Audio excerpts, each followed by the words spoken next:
Signal seekers, this is your wake-up call. You've been hearing it in the noise, seeing it in the static. Are you receiving the frequency? Strange lights, lost places, forgotten stories. The signal has always been there.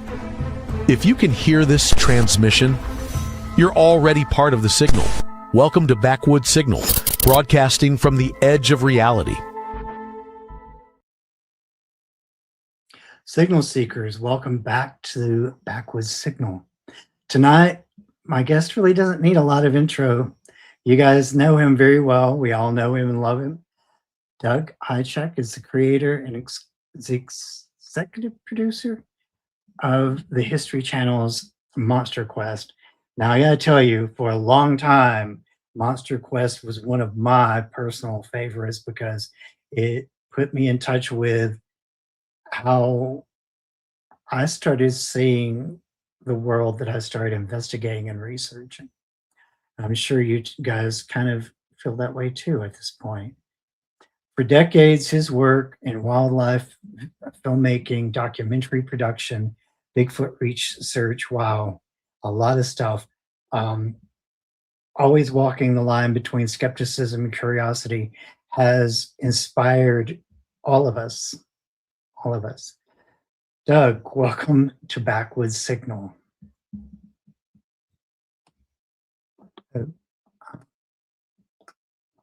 You're muted. Sorry about that. Oh, that's okay. My fault. I did that. I said I love your open. Thank you. It's good. You know, I just got that. I really just rebranded, period, recently from an old branding into this. But we'll talk about that at some point if you want to. And I really just want to start out with asking you, where did you even first get a fascination with the unknown and especially cryptids? Well, I grew up in a family, Daniel, that always talked about just, at the dinner table, at the family discussions, talked about UFOs, Bigfoot, things like that. It was just kind of an open discussion in our family. Wow. So that was very cool. My dad read me Charles Fort for bedtime stories. So I was a lucky kid. I had very cool parents. So there's always an interest there. And of course, when the Patterson footage comes out, there's always those occasional UFO documentaries when I was a little kid that came out. They were really cheesy, but they were good. And from a very young age, I wanted to be a TV producer for some reason. I mean, I talked about that when I was like 5. I was getting tours of TV stations at a very young age. Anyhow, so eventually they all merged. I got to tell you how that happened. So I started out doing wildlife photography as I got older, just standard wildlife. But then I started meeting scientists and started doing wildlife research. And I was doing all sorts of research, the main thing is I was kind of setting the stage for my life later on by making friends with all of these different scientists. Then about 19, it would have been probably about 1984, maybe 83. I don't really know. I went deer hunting with a group of guys. And it was my uncle and all of my cousins and my best friend. And so my uncle was a really amazing hunter, and he put us all on a tree stand, about a quarter mile apart. And the plan was to get on the tree stand before dawn, so it's dark, and then meet at noon for lunch till our, whatever, if we get a deer or whatever. So I'm sitting there in the dark on this deer stand, and I hear chest beating. Just like gorilla chest beating. I knew it was not a grouse. I didn't know what it was, but I knew what it wasn't. And it was kind of freaky. And I remember looking at my 30-30 and kind of, like just looking at it going, maybe I should chamber around. And all of a sudden I got blasted with stink. Wow. Like it was like dead rotting animals. And I remember it went from this beautiful fresh air and this beautiful moss-colored landscape with a little tiny stream, and it was amazing as the sun started to come up. And then having that all happen, and then it went away as quick as it started. The smell went away, the chest beating stopped, and you just kind of eventually get back to the business of looking for deer and hunting, right? Wow. So I get noon comes, go back to camp. And wouldn't you know, every single deer stand, every single person in my party, all of my cousins, we all had a visit from something. Oh, geez. It beat its chest, apparently emitted this stink. And it was the first time I had ever heard the word Bigfoot mentioned in Minnesota, other than the Minnesota Iceman debacle at the state fair.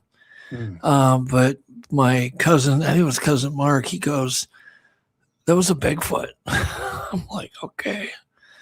And he was, and I thought, well, maybe, I just didn't know anything about it. But the coincidence of that was pretty amazing. Right. Yeah. And we were obviously in somebody's area, and it went and intimidated all of us. Wow. And so I knew this, but I didn't know this, I guess, in a sense, that you are from Minnesota. Now, Yeah. do you know Randy Bauer? Yes. So I've had him on the show. I got to tell you, his story, and he came with receipts. That blew me away because I've been to Randy's house, and actually, I have to admit, another time I've experienced that stink that came and went was at his place.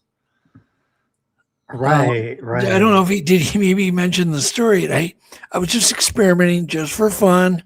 I think it was me, Adam, Randy, and I think his son-in-law, and we were walking around the woods, and I knew Randy was a good singer, and I thought, oh, I'll just Randy belt out a tune, see what happens.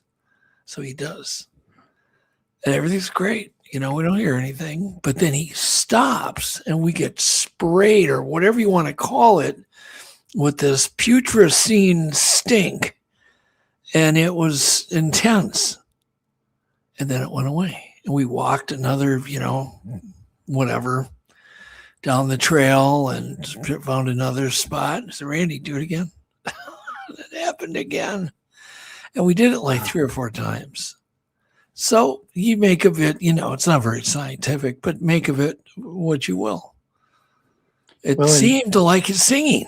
Yeah. And when he stopped, it was mad. So that's a tiny bit of evidence that, one, their stink is not body odor. It is produced probably maybe in the same way primates produce it under the armpits. Mm-hmm. Or not. It could be something else. But it smells like, to me, dead, rotting animals.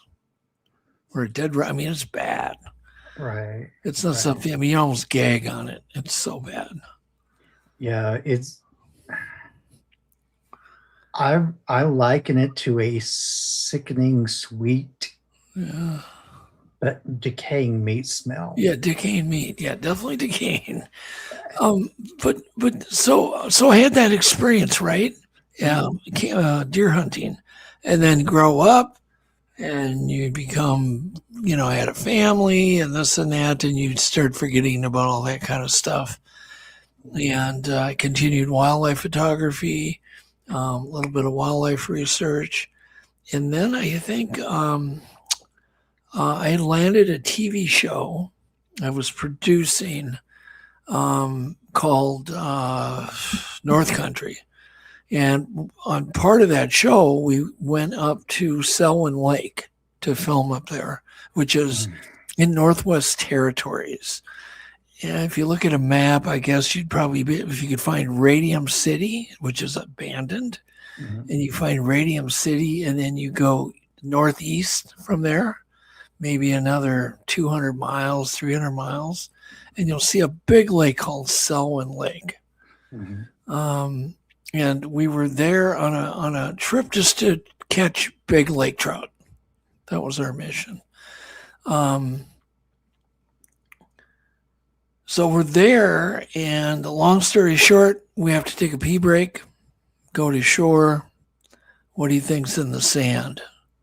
Footprints coming out of the water onto the beach. And it's very, you get up into the Arctic, it's very much like the Caribbean in the summer. I mean, there's a lot of sand eskers and sand dunes, and it can look real tropical with the gin clear water. But here comes these footprints out of the sand up into the pea gravel, and we're all looking at those. And I told my buddy who weighed about 300 pounds. It's not extraordinarily heavy, but I had him stand on a rock and leap off into the pea gravel to see if he could dent the soil, and he couldn't even dent it. And yet there were big, deep footprints right next to where he leaped off. And I might add, it was drizzling. Like it was very, very light, fine mist rain. So it wasn't dry. And we just kept following the tracks, and I'm filming. I just said, Rick, we got to do a story, do a stand-up, because he's a journalist. So we did a stand-up, and then we kept following the tracks. And this is what blew my mind, Daniel. There was a footprint in front of a tree trunk and a footprint directly behind the tree trunk, which means only one thing, right? It stepped over the tree. Wow. Yeah. And it was, up there, the trees are stunted, 7 foot tall, stunted, very bendable, be like you walking over a weed, I guess. And it stepped over that tree. That was guaranteed. And I'm like, okay, this is really interesting. Wow. So and that's when the people we were with, including Rick, goes, we need to leave now. Like, it freaked him out. Like, we need to leave. And then off, we went past that little stand of trees because they're, like I said, they're stunted. And then out into the tundra, you could see those footprints going off into the horizon. The long story short, that is what was life-changing, was seeing those footprints and being somewhat of a bear expert at that time. I knew they weren't double-step bear tracks. Yeah. I knew, that we were, they weren't polar bear tracks. It's just, they weren't. They were very detailed, especially in the sand.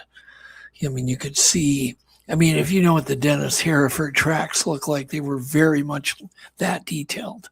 And I filmed everything. I filmed the tracks, had Rick do a stand-up, I filmed everything I could. Get back to Minneapolis. It airs on a local station. It's Mystery of the North, right? And that's all the farther it went. And they recycled all of my original tapes that I'd shot, because I was shooting. I had a news camera with me, and that's what I shot it on. And of course, all the tapes got recycled. So I ended up with one VHS copy, and I sent that to Peter Byrne and never got it back.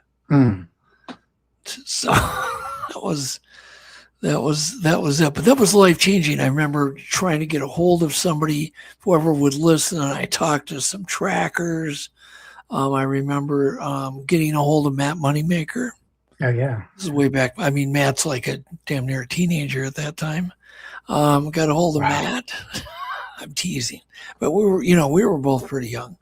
I got a hold of Matt, and me and Matt became fast friends. I was really interested in getting answers on my footprints I found. Matt had a lot of them, which was shocking to me. Basically these things live everywhere. There's woods, water, and hills. Yeah. If you have those elements, you're probably going to have a squatch passing through once in a while.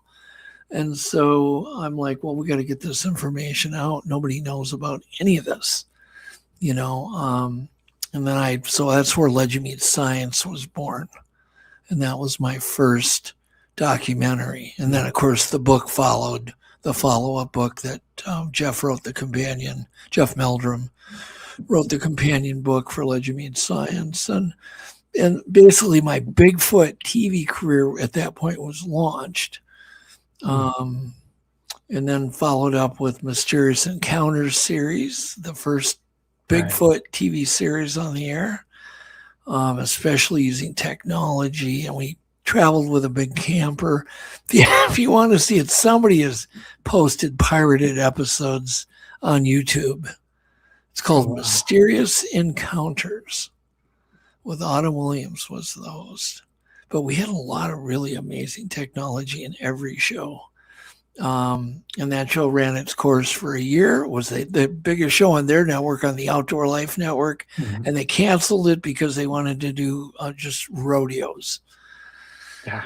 And they've renamed the network, I think, Versus, and I still think they just do rodeos. So anyhow, so that's what happened there. But it was a great experience, and Matt was part of that show. Autumn Williams, Bobo, guys like that. I mean, a lot of guys got their kind of, cut their teeth on that show back then. And then, of course, MonsterQuest was born. I think I did Giganto, the Real King Kong, which was kind of the pilot to MonsterQuest. And I just wanted to do a show on a big, that basically a big primate did exist in Asia. I wanted to educate people that, because nobody knew that. And I thought, well, we'll have a hunt for more teeth. We'll age what we have. We'll hunt for Bigfoot, and we'll just kind of merge these two stories together, right? And then I'll interview all cops and game wardens and officials. And so I did that in this Giganto, the Real King Kong. And it aired and set records on the History Channel. They called me up like the next morning, after the overnights came in, and they go, "Can you do more of these?"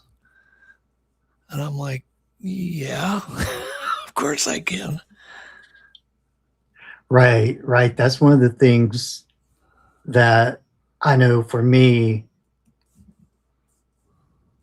MonsterQuest, like a lot of those shows, because we didn't have a lot back then. No, you're right. No, there wasn't. I was in the class of kids that, like, when I first started reading and researching in a juvenile sort of way, I was like 9-10 years old. We didn't have a whole lot to go on. I remember watching some of you guys that were on television over time, and thinking to myself, these guys are an inspiration, and they're also leading me somewhere, and I'm not sure where yet. Because between... Well, you think MonsterQuest changed your life a bit? I got to tell you, between MonsterQuest, the Warrens, and Leonard Nimoy, and of course the documentaries. I'll never forget the first time I saw the Patterson Gimlin film on a documentary. I was terrified to go outside. We lived near we lived in a pine thicket, and I had never heard of such a thing before, but I pictured this thing to be like King Kong size. Yeah. Because when you're a kid, everything is twice as big as it really is. And I was terrified, but I was also like, I think I was even more terrified at how intrigued I was. Yeah. Because I was that kid that would stick his finger in the Christmas light socket to see what would happen. Sure. Because I wanted to know. I wanted to know these things. I knew it was bad. I knew it was dangerous. Everything I did back then was dangerous. So yes, all of those things, from the time that I first started really getting into, finding all the stuff that was there then, really played a big part in my world. And then of course, eventually, I met William Cooper and some of his Bill Cooper and some of the people that were surrounded with him. Yeah. And and that really, Robin Quell was my introduction to investigation. She was working with past life regression with abductees at that point. And yeah, I got to tell you, if it wasn't for some of you guys, and then of course, yeah, I know a lot of people have a lot of bad stuff to say about the Warrens, but Lorraine Warren was instrumental as well because she taught me something very important. It does not matter what people think; it's your reality that matters. And that's when I really went, oh, wow, this is our thing. This is I was called to this in an early age. So yeah, you guys, and you in particular, I think molded my view of how investigation should happen because you use a technique called scientific research. Now explain to people what that really is. On what you mean, applying science? Applying science to something as crazy to some people as what we research and investigate.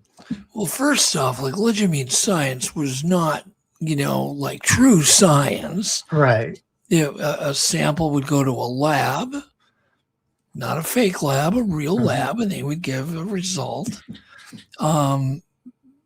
But in true science, you'd need to repeat that over and over, right? Right. Tested 9 ways from Sunday. So we didn't, obviously, we couldn't or didn't do that. We would meet with, a fingerprint expert like Jimmy Chilcutt. And he would examine even new ones we would give him, and he came to a conclusion. And he stated his conclusion. So the whole thing with legitimate science, my goal was to educate people, good, bad, or indifferent. I had no idea what any of these people would really say. And so, I was shooting on 35 millimeter film too. Legitimate Science was all shot on 35 millimeter. So there wasn't a lot of like redos. You didn't redo anything. You recorded what they had to say and we were done. And you knew you were going to probably use every inch of everything they said. Right. And that's kind of what happened. But, it was kind of a new standard just to even be visiting with scientists. We had, audio analyzed, with fingerprints analyzed, with the gait analyzed. We had footage analyzed using measuring the mountain so we could get a size.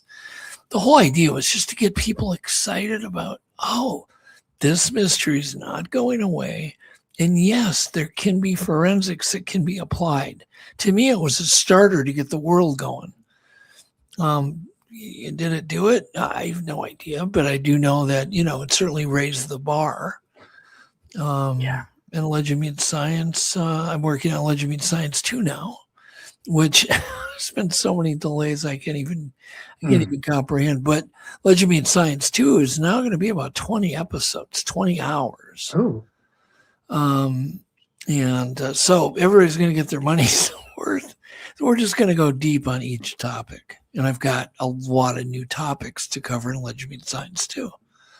So that's the cool thing. And once again, the purpose of legitimate science 2 is to give people, we can study the actual sebum on the fingerprints.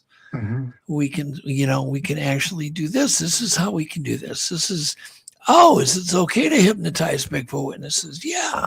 Those kinds of things. So we're just doing a lot of new things. Do you know when we're expecting to be able to see that? Well, here's the interesting thing. When I started this project, I made a promise to myself and my kids, everybody. It's like, I am not releasing this until I get all of the answers that I want, and then I will. So we have now 40 terabytes of 8K footage shot. We have a lot. But there's still a few things missing that I need before I start, because I don't want to string people out where I release like one episode, then you got to wait 10 months to get the second one. And that's not the way I want to do it. So I want to release them all at one time so people can binge it. It's my goal. Right. And honestly, it's really hard to follow something where you've got to watch that one episode and then, like you said, wait 10 months for the or wait even a week is, literally terrible if you've got a show that you're excited to watch and you just want to watch it. You want to do a marathon. Right. And I love that about TV nowadays. I hate a lot of aspects of TV nowadays, but that's one aspect I do like is the Right. binging. Right. I think Because you can remember where you left off. Right. Streaming has become a friend to some of us for sure, especially if you grew up with a 5-channel generation. I grew up with 3, and the only problem now is you hear about a good, cool show to watch, and you don't know where to watch it. It's just we have too many choices and too many subscription services. I wish they would all kind of join forces and just everything goes on there and you pay one fee. True. Oh, it'd be nice, but it's not the way it is. Let me ask you this, so kind of veering off of Bigfoot for just a moment. I'm curious because I just saw just this week Disclosure Day. Yeah, I did too. Okay, good. So did you find the symbolisms in that show to be kind of strange in a sense? No, I'll tell you what, you're not even going to like to hear my answer, Daniel. So what I saw was a overused plot to chase a guy with a thumb drive throughout the movie. And I became very bored, very disappointed. And yeah, there's a few little moments where, I don't want to spoil it for anybody, where the newscaster is doing something. And, there's a few jumps, but not much. What let me down was the fact they ignored all of the abduction information that we know, all of the UAP information from large to big. Just everything was basically ignored of what we know now, which I thought, well, what a great title, Disclosure Day. You don't even have any of normal information in your own movie. And I was really disappointed. I was looking forward to Spielberg's interpretation of the abduction, the abduction events that happen, the landing sites that have happened in real life, just all of like take the Pascagoula case and show us cinematically that. Do something. And there was none of it. It was just, to me, a dumb car chase with government agents chasing a guy with a thumb drive. So I was very disappointed. Thank God I had popcorn because I would have left. If I wouldn't have had a tub of popcorn to chew on, I would have left, Daniel, I swear. So, I get that because, Spielberg can be kind of hit or miss. It's feast or famine. Well, he did a great job with Close Encounters. I mean, he did. But again, feast or famine, right? What really intrigued me, and the thing that did kind of I had to kind of process, was the imagery and the I'm trying not to give too much away myself. The commonality of meanings of some things and how he wove those things in there to make you kind of question, wait a minute, okay, I know this is a common thing, but why has this been following me my whole life, and why is this a thing that sticks out? And then I have to think to myself my own personal belief system on on that part of the paranormal. And do I really want to explore that? I don't know yet. I honestly don't know yet. I do know that there are 2 things in particular, 2 representations, so you'll kind of know what I'm talking about here, that stuck out very strongly to me. That, like, if I follow my life history, my memory of my life, those 2 things literally follow me all through history of my life, where other things don't really stick out to me. Those 2 symbols did. And I was like, I'm not ready for this yet. But yeah, the movie overall, I felt like I kind of felt like you felt like it was kind of a big car chase scene, but at the same time, and again, I mean, I've had a pretty in-depth conversation with Dr. Irina Scott, who was, of course, a big researcher and investigator into the Pascagoula incident. I've had experiences with the late Bill Cooper and some of his folks. So to me, there was a lot of stuff that I kind of went, okay, like you said, you think, yeah, we kind of left some stuff out here. A little bit, yeah. And I'm not sure if that was intentional. Look, I mean, I had an experience just the other day with a buddy of mine, which was better than anything in the movie. Oh, wow. Yeah. Unexpected, driving home, broad daylight. We see a flock of some type of UAPs dart out in front of the car, the truck. We both see it. We both are shocked at what we're seeing. Mm-hmm. And then the whole incident's over, 8 seconds later. Right. But we're still talking about it. Yeah. Between us. Those kind of things are not that uncommon at the regular person. They missed every, it's just like every Bigfoot movie they've ever done. I've been very disappointed. I mean, Harry and the Hendersons was really it was a great production. And it was cute, but that's all it was. No one has done a serious Bigfoot movie yet. No, they have not. No, this does not exist. I have one written. I'd love to do it, but I don't know if that's in my cards. We'll see, but I do have one ready.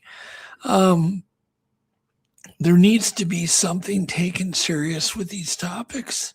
So I still think there's a great opening for some other good director and producer like Spielberg to get in there and actually do a proper film called, something like Disclosure Day, but something more proper versus a high speed, bunch of chases with government agents looking with a guy with a thumb drive. It's like, really? It's not the same plot I see every night on TV, Right. So.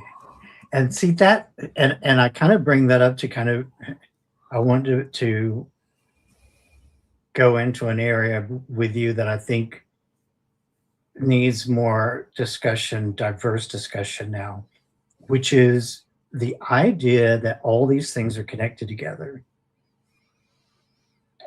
Now, I believe to a point that is true, but I believe the common modern theology behind this idea that all things are connected together is maybe a little bit skewed. And that theology is based on the whole idea of the Nephilim and what aliens are and are not. So when it comes here's my explanation on all of this. I guarantee you the truth of Bigfoot, of UAPs and aliens will be far stranger than anything we can even imagine. Absolutely. Absolutely. See, this is where this podcast has taken a turn recently, because there's too much stuff that I'm finding that is misinformation, poorly researched, and propagated by some very big names actually in the podcast community. And some of these people I truly respect their work and where they've come from. But here's the problem. We're not going about it scientifically. We're not even going about it in a theological sense, in a sound way. There's zero unity on it, Daniel. It's just zero, from scientists to the people who are witnessing. There's zero unity.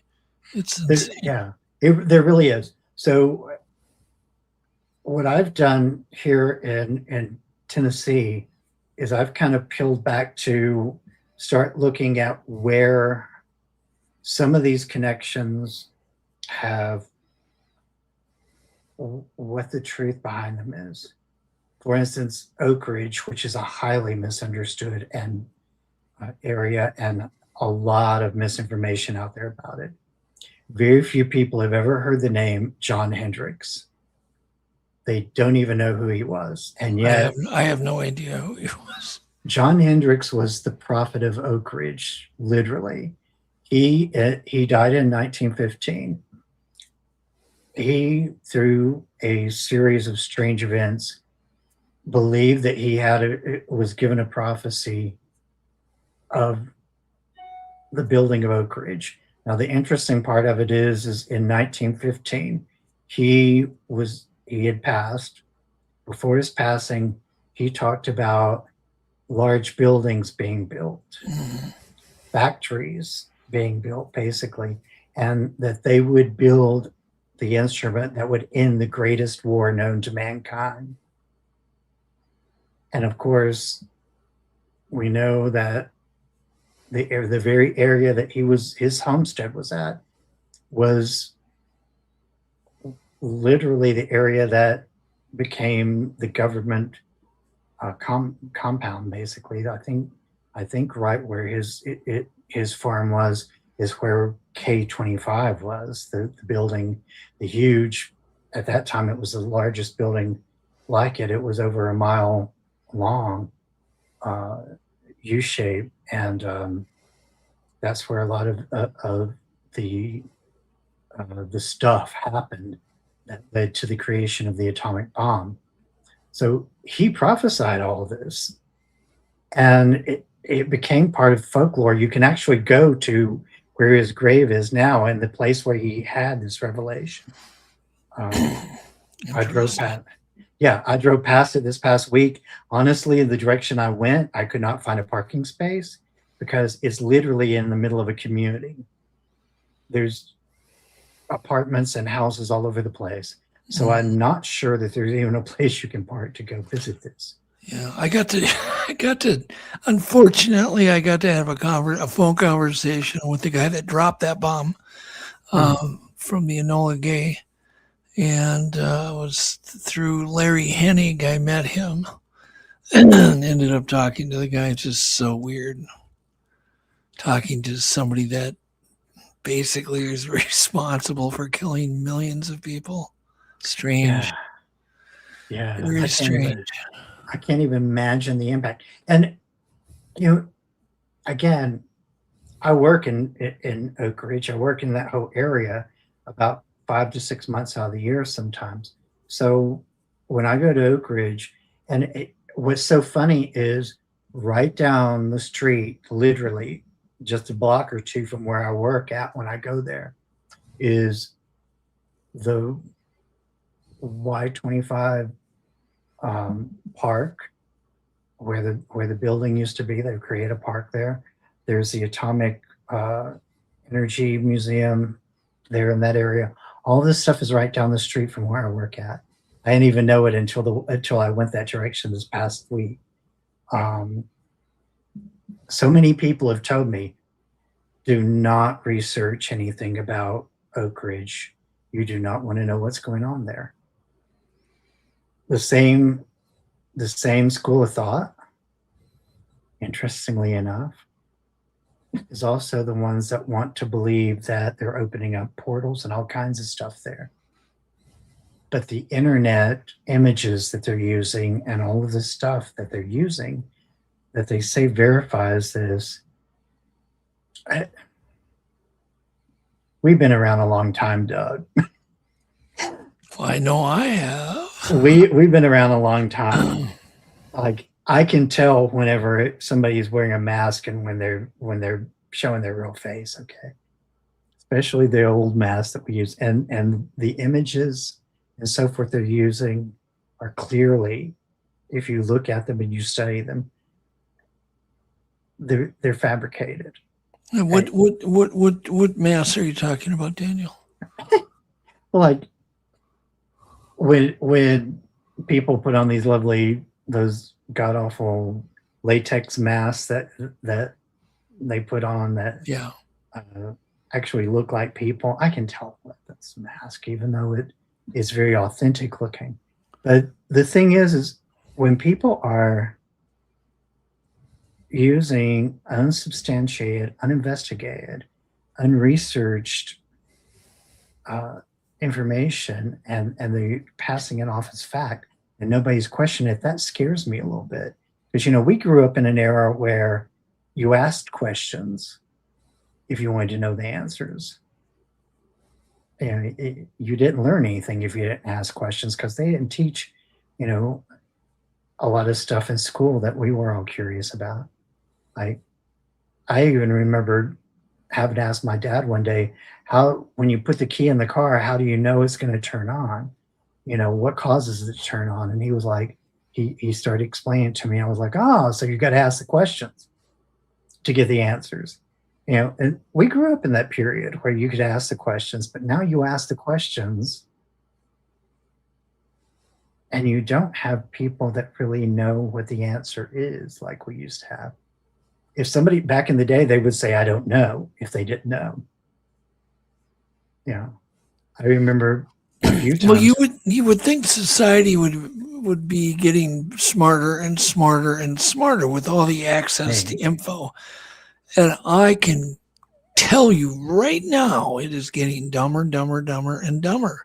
Yeah. And it's probably because we don't have to work for our info anymore. We don't have to work for our food. The line who just gets thrown a T-bone every day is going to get weaker and weaker and weaker, and his hunting skills are going to decline, and his brain is going to shrink, and blah blah blah. I think that's kind of what we're witnessing. I mean, I've seen too many interviews, man, on the street. How many states do we have in the U.S.? College grads have no idea.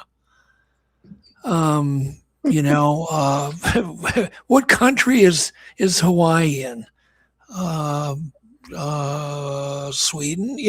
They just have no concept of geography, of time. They'll ask math questions.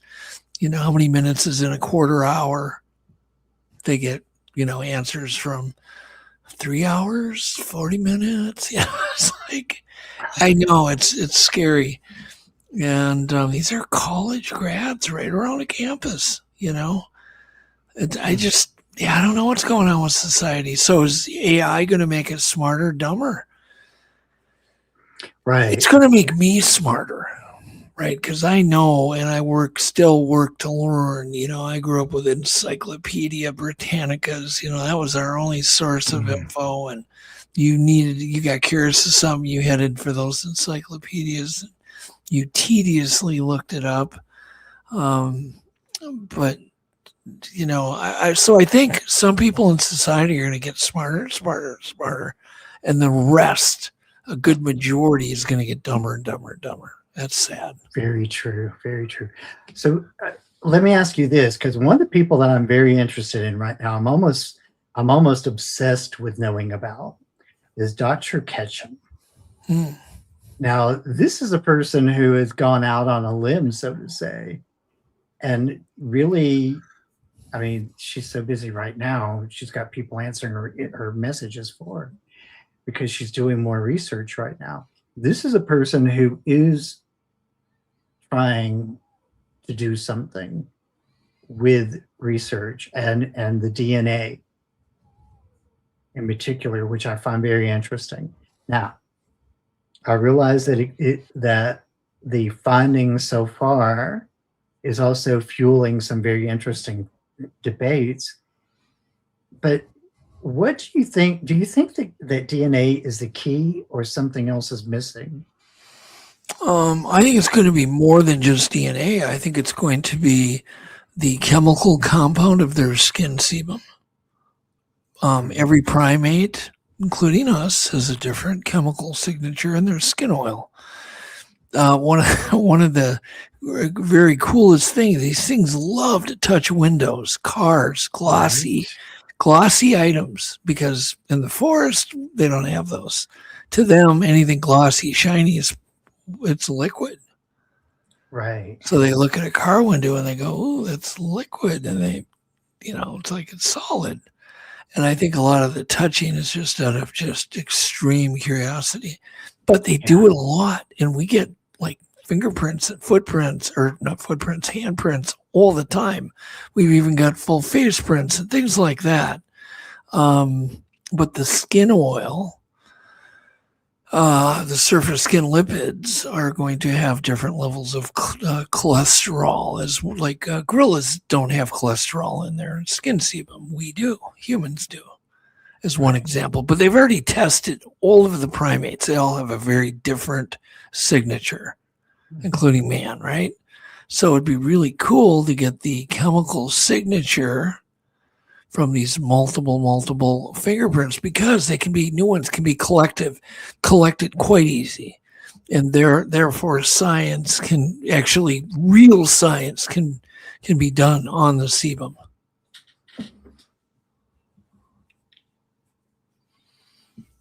Right. There's some interesting discussion about. Oh yeah, with Melba, I don't know her. I've never talked to her.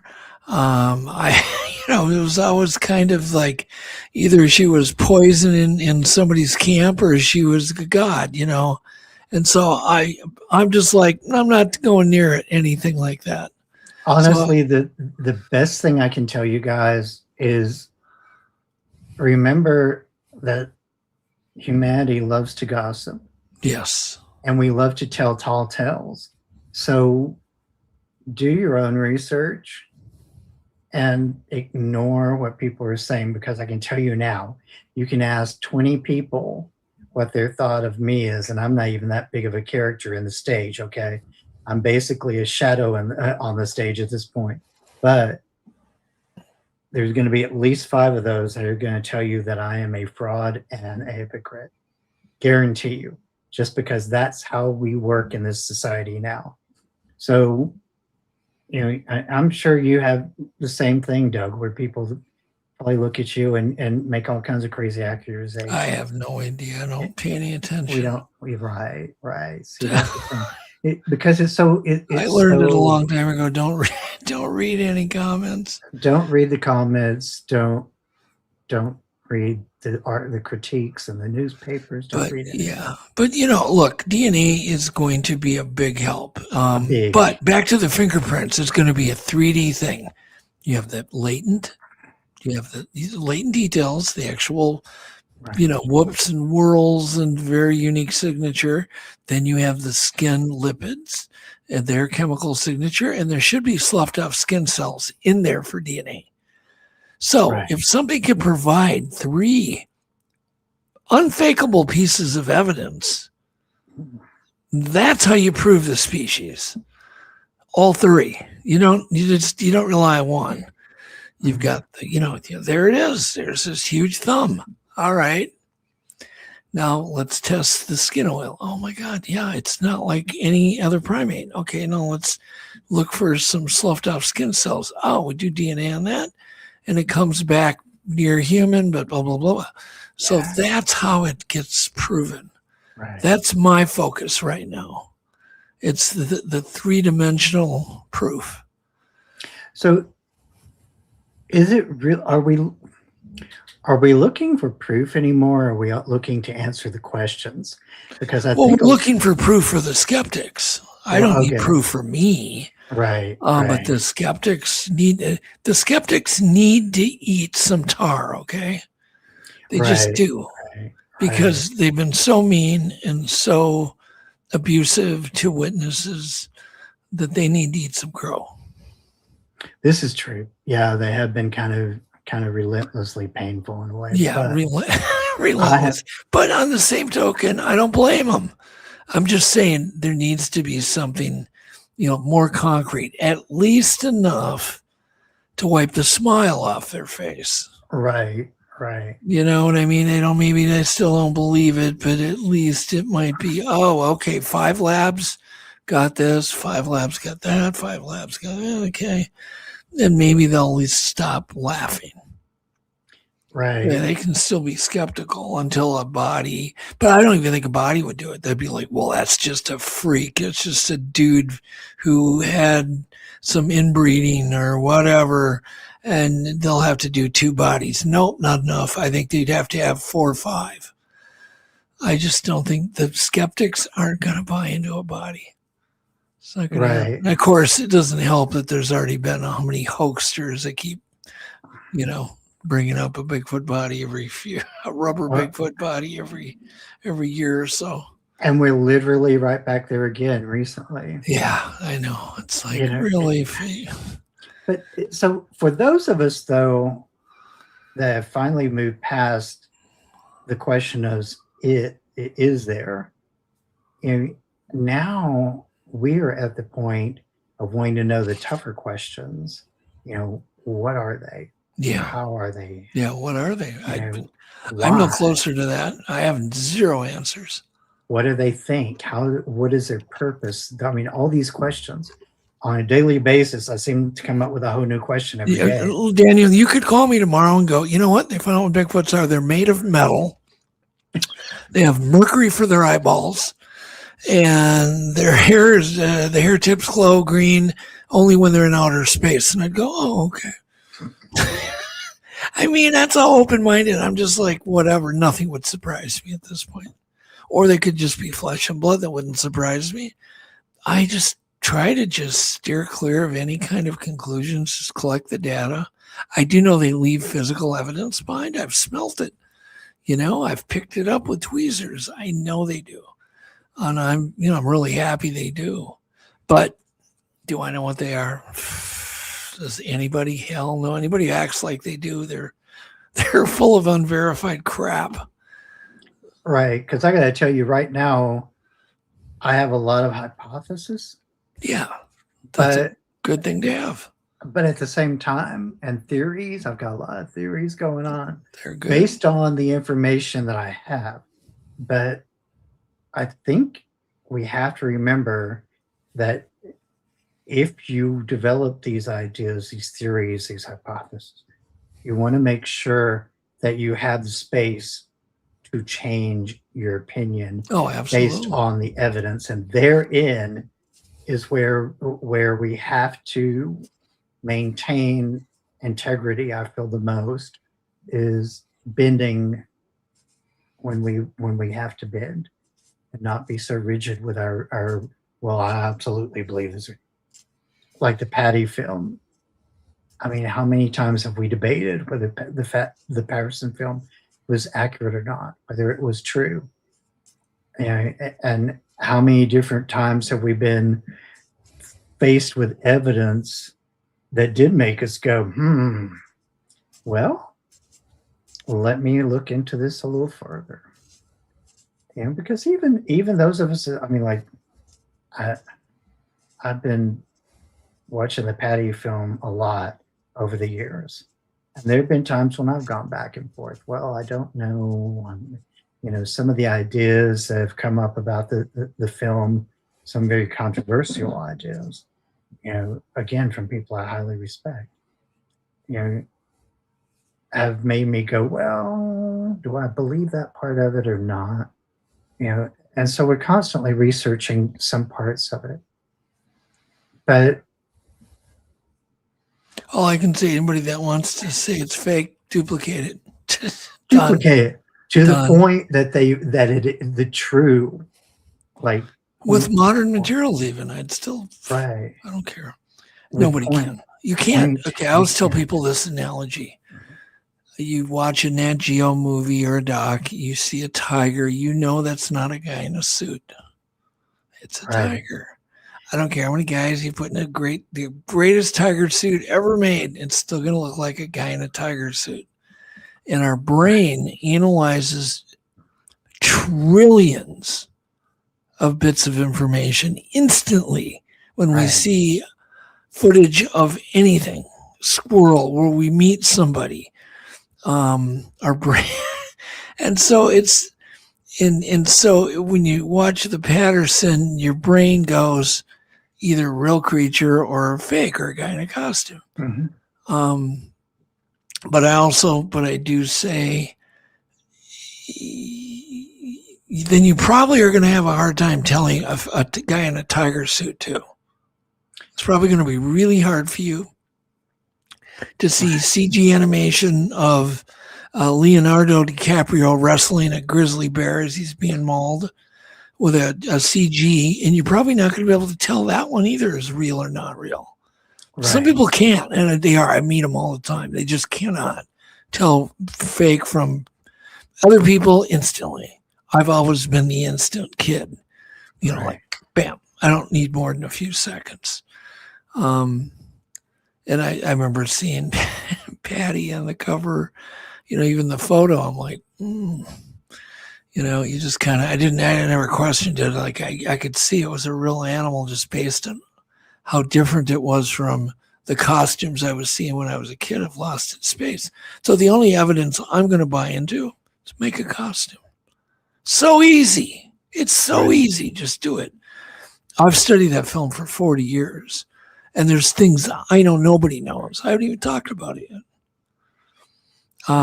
There's nuances in that film that there's no way those cowboys ever knew.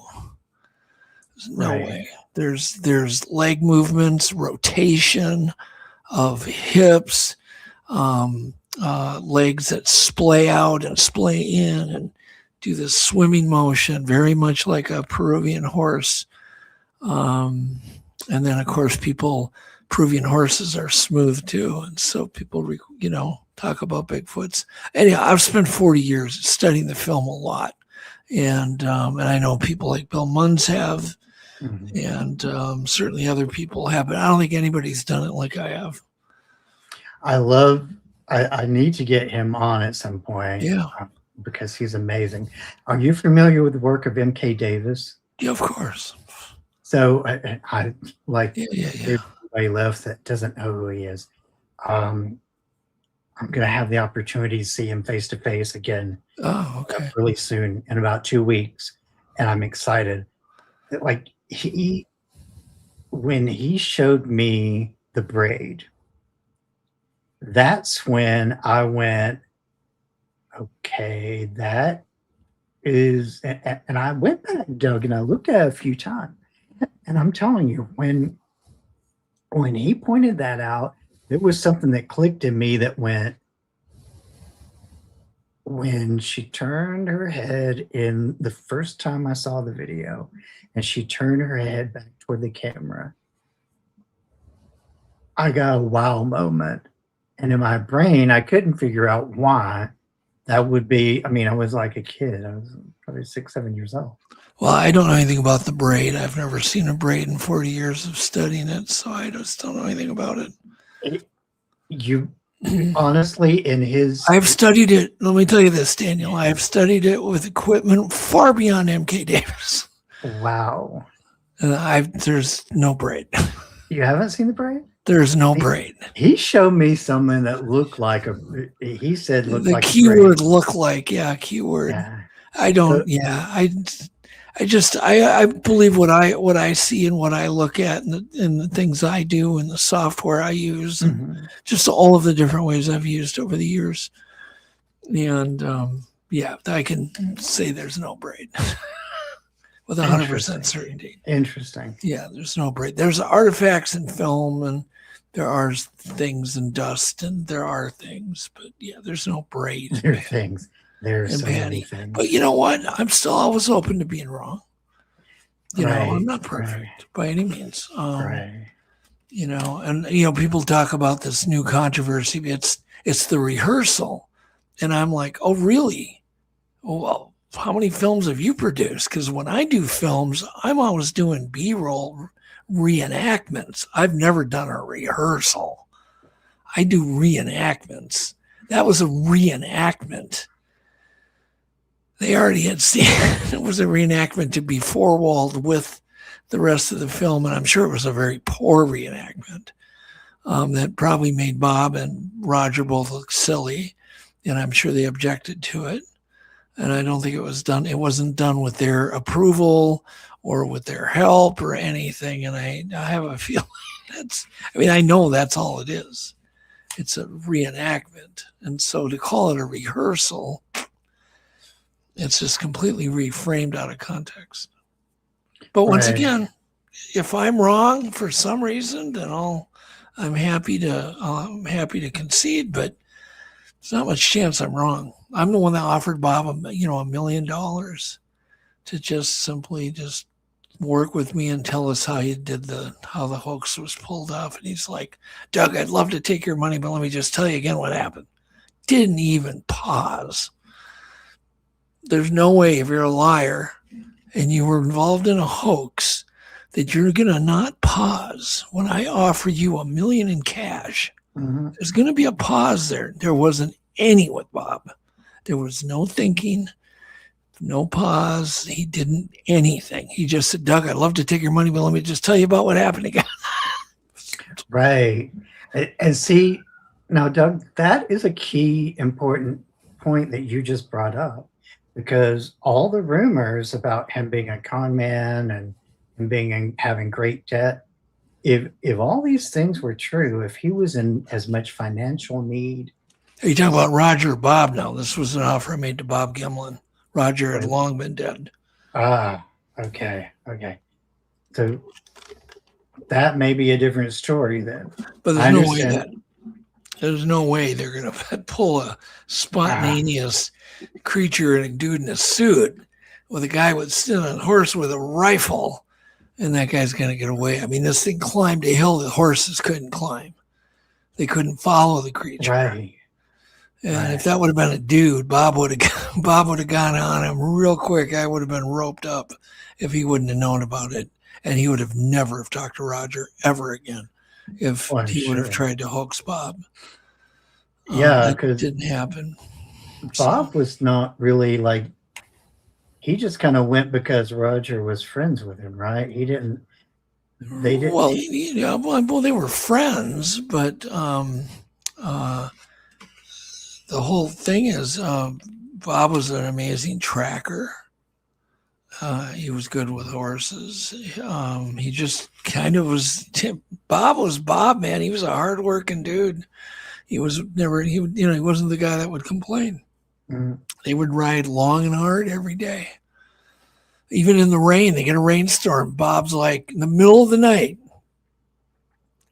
it starts raining. Bob, through the forest, after where they'd just seen a creature. God knows, I can't remember how many miles he rode to get to those tracks to cover them with bark. Mm-hmm. That's the real deal. That's a cowboy. Right. That's a man. That's a man. And that's what Bob did. That's a story a lot of people don't know and miss that part of it. Well, and my understanding was I guess what I was trying to get to was he wasn't really sure, like, as far as like the whole Bigfoot thing. It wasn't like one of those things that was, he was totally skeptical of it. Yeah, totally. The other thing that was interesting is Bob, when he saw it, he was floored how big it was. He was floored at the size. He said, Doug, it reminded me of a quarter horse. Wow. And he said, when I saw the film, I was so disappointed that it looked that small and just didn't capture what I saw with my eyes, not even close. He was ashamed. He was disappointed of what the film captured compared to what he saw. Mm-hmm. He saw this magnificent muscled creature that was, really big and really heavy. And then he sees the film and, he sees this, you know what I mean? He was just disappointed in it. He had a lot better hopes for it. So, and I get that. I really do. I get that. There's been times where I've filmed, even wildlife where you get back and you're like, yeah, isn't that great? But yeah, so it's just spending time with Bob is the way anybody who's really skeptical. I feel bad if they didn't get a chance to spend time with Bob because, they got pretty mean with him. Didn't know him. And that's the kind of stuff that I hate. Right. And I understand now he's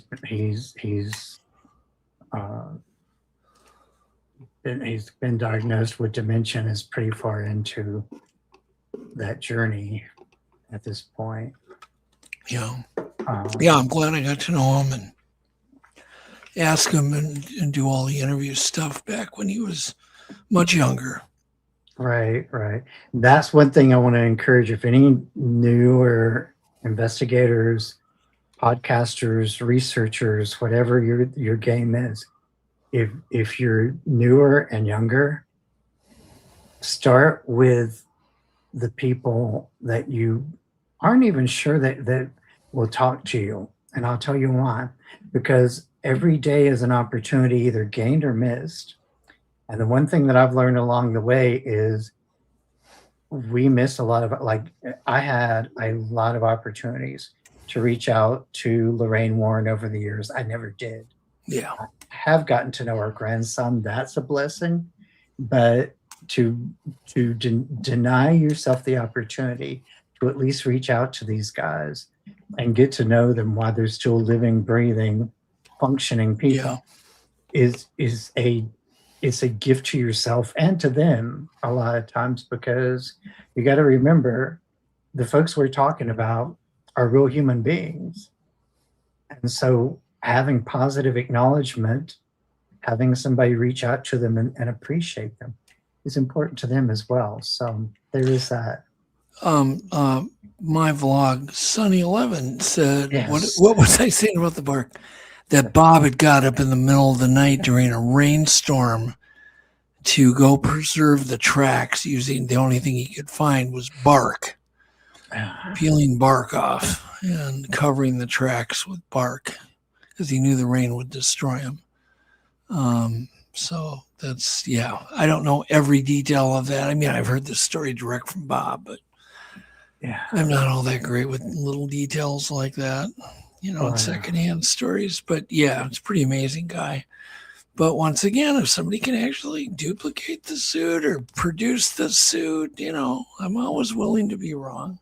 Mm-hmm. People, there's been some people I've trusted that have turned around and found out they were rotten to the core. So I've been wrong before. I've had people like that where I would have given my life for them, and they found out, oh boy, did they have me conned. Oh yeah. So I have people much younger than me who will look at me, and I'll tell them about things that I've researched that I've been doing for years. Yeah. And what it says to me, and they're like, "How did you even come up with that mess?" And I go back and I ask them about, why do you think that's a mess or whatever? And they come up with very valid reasons why some of the things I've said, I missed points in my research. Because I was telling them about them. They were like, you totally missed a point you just talked about, which would verify or disprove this other thing. So I'm like, oh, wow. And so I think it's very important for us to understand the joy of research and investigation is that you could be right or you could be wrong. Sure. We're all human, right? Right. The badge of honor is whenever you can admit that you broke the milk glass.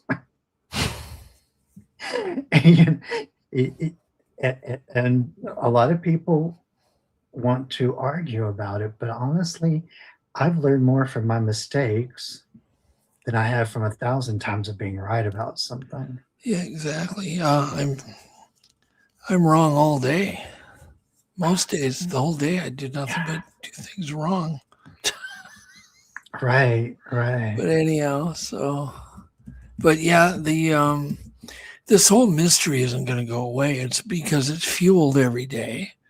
Some people would love to, we debunked the Patterson footage. Oh, the mystery's going to go away. Oh, Bigfoot solved. No, it's not. It's fueled every day by new sightings. And new sightings by some pretty high-test people, biologists, scientists see these things all the time. Game wardens, park, superintendents. I mean, it's fueled constantly. It's not going away. So if you're a skeptic hoping this thing's going to wrap up and go away, you can just forget about that. It ain't going away. The unicorn mystery is probably done, We're probably done with the unicorn mystery. That's probably died a long time ago. Why? Because it's not fueled, by any sightings. It's just true folklore. Oh God, don't tell Scotland that. Yeah. Yeah. Although we do have the narwhal. But and that's kind of it. You're not gonna wrap a mystery up until it's the sightings stop, and they're not gonna stop. And if they're not gonna stop, I'm gonna keep looking. I'm gonna keep doing whatever little I can do on even if it's just educating people on things they can do and try. And maybe someday, maybe the government knows what they are. We don't know that either. They could have full knowledge of what these things are. For all we know, they've got what? we'll get diarrhea brain. Maybe they got 20 of them, in a secret zoo somewhere. We don't know. Right. But why wouldn't they investigate them? You have to ask yourself, if you had unlimited budget and you got an ongoing mystery, and let's say it hadn't even been solved, they're going to be even more curious as to, what's the deal. And they're probably going to have at least a small band of alphabet agencies studying the mystery. I don't know why not. So I'm sure they know a little bit, but maybe they don't know any more than we do. But they're studying it, just, you know what I mean? Right. So they may not know much more, but then I don't know how they couldn't. You know what I mean? If I personally had an unlimited budget, I think I could get some more answers quicker if it was truly unlimited, like, government's budgets seem to be. Right. If I snap my fingers and hire the world's best sebum scientists tonight, and fly them in and put them up in a luxury hotel for a month and rent a lab, and you know what I mean? I'd get my answers much quicker. Definitely so. Miss Sunny has asked, when do we get to see your son Alex on Untold Radio again? I don't know. He's kind of just working the background. I don't know why he got so shy. I'm with Alex literally every week.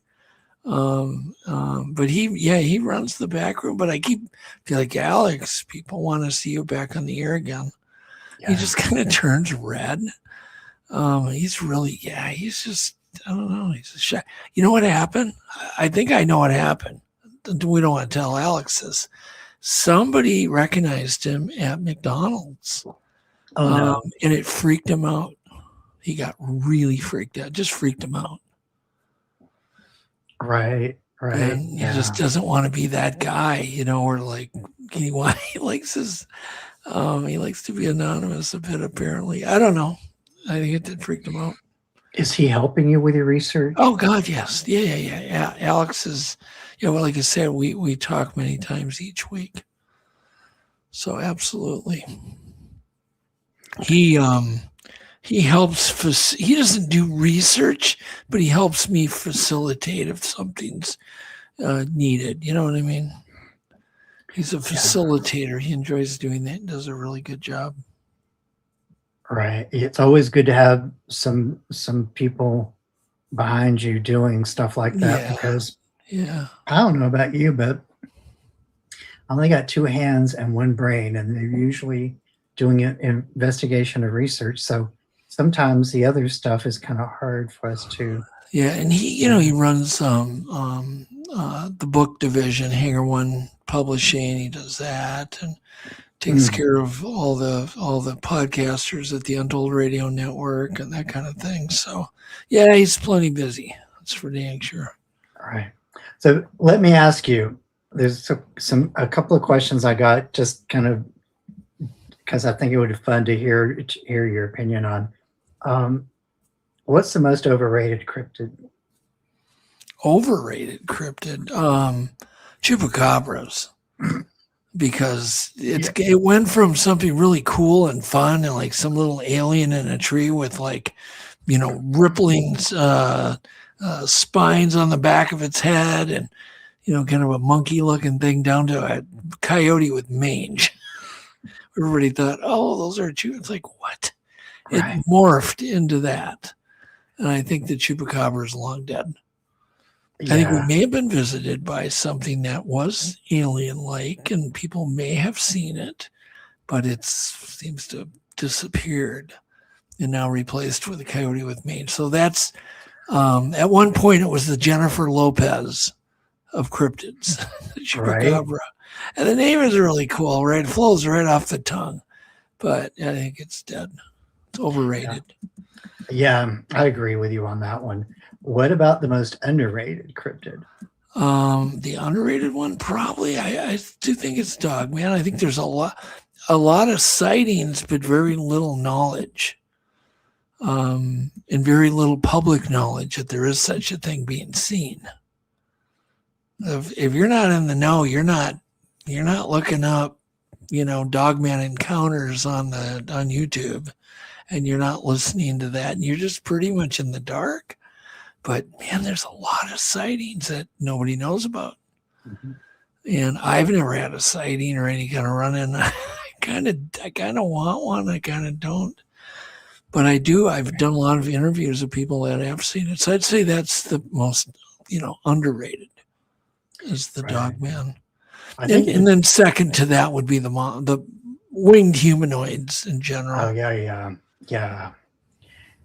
There's a lot of. I mean, the winged humanoids. I got to tell you,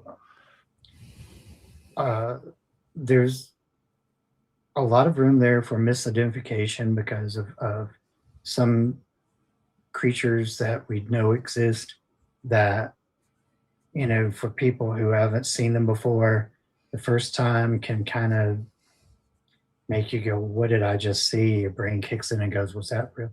The harpy, what is it? The harpy eagle? Is that the one that's kind of tall and weird and looks a little bit like a Mothman creature?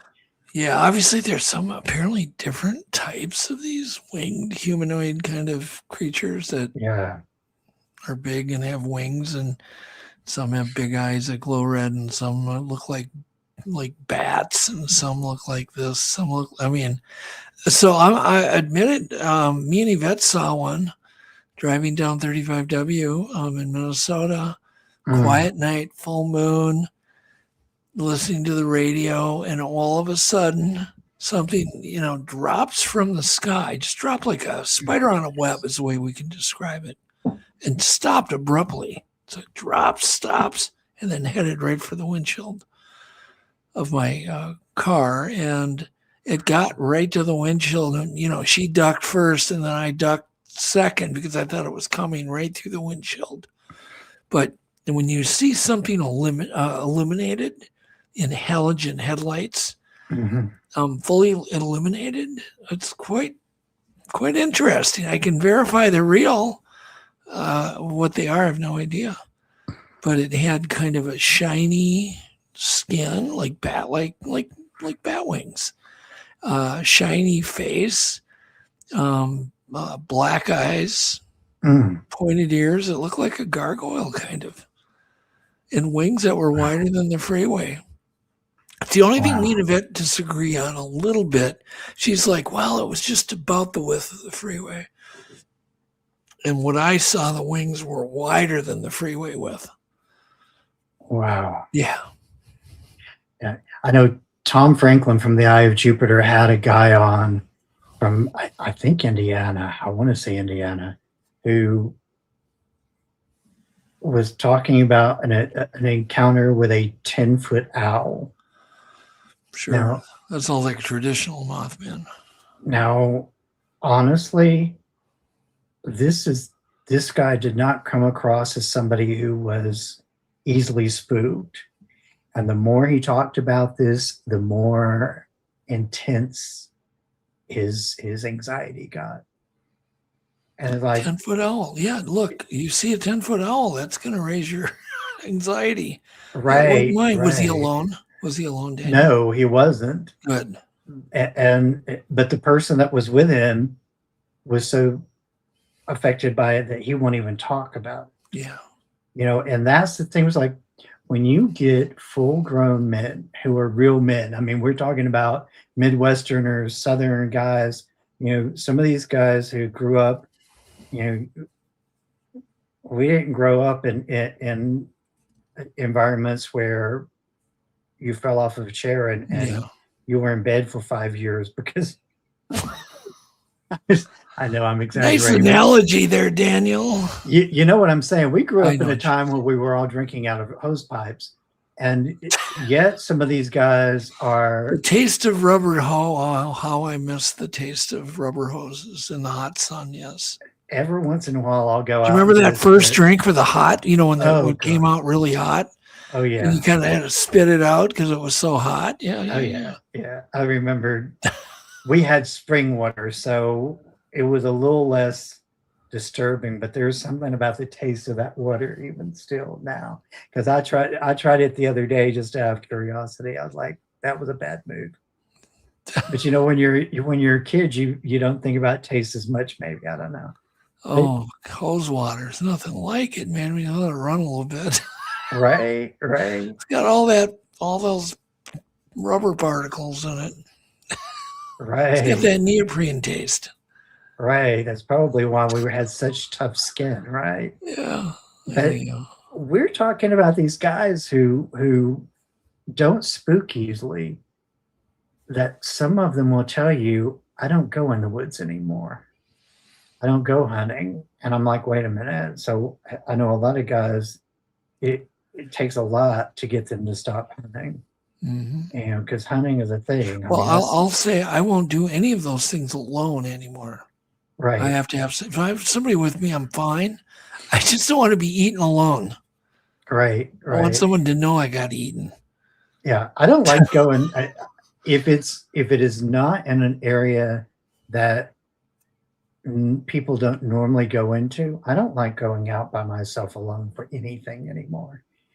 Because especially when you're going out, like I went out the other day to, you know, some places in Oak Ridge alone, but it was in Oak Ridge, and I didn't go near the trees, and for reasons, you know, and I made sure I stayed in safe zones.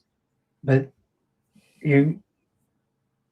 when you're face to face with something like that, you know that there's wise decisions to make, you know, or you know that you were so affected by it that it's just best for you to stay away. One of the two. I mean, that seems to be the outcome a lot of times. It's either people that are brave enough to do it, but with caution, or it's people who are like, you know what, been there, done that, got the t-shirt, I don't want anything else to do with it, and I'll be fine. Yeah, well, I can tell it's changed Yvette more than it's changed me, but yeah, she's like we have to go somewhere. It's like we drive during the day. We don't do it at night. We don't like go. We used to spend like every night in the summer outside at night. mm-hmm. Not happening anymore because she'd seen too much. It's like, well, if that kind of stuff swooping down at you, you're not going to see it happening if you're out there alone, or if you're, you know, standing on it, even on a deck somewhere. So it really did affect her. But I'm fine. I'll do anything as long as I'm just got to have some witness with me. Yeah, that's the other thing. I like having another pair of eyes. It is. And I've been lucky that I've always, you know, most of these things I've always had a witness. Like just the other day, these strange UAPs that look like birds that never flap their wings and darted left and right and up and down. And that was so weird. They had like a silver band on the top of their wings. They were big, and they just, it was so weird. Anyhow, I can't even stop thinking about it. But if I wouldn't have had Joe there, I would have been, I guess I'm not even going to talk about it. You know, I'm willing to talk about it only because Joe can back me up in what he saw. And also I know I'm not crazy. You know, it's funny how little faith we have in ourselves, right?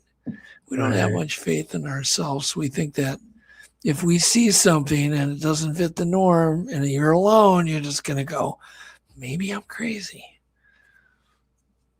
Yeah, I guess I finally got past that point because I've been exposed to so much crazy stuff Yeah.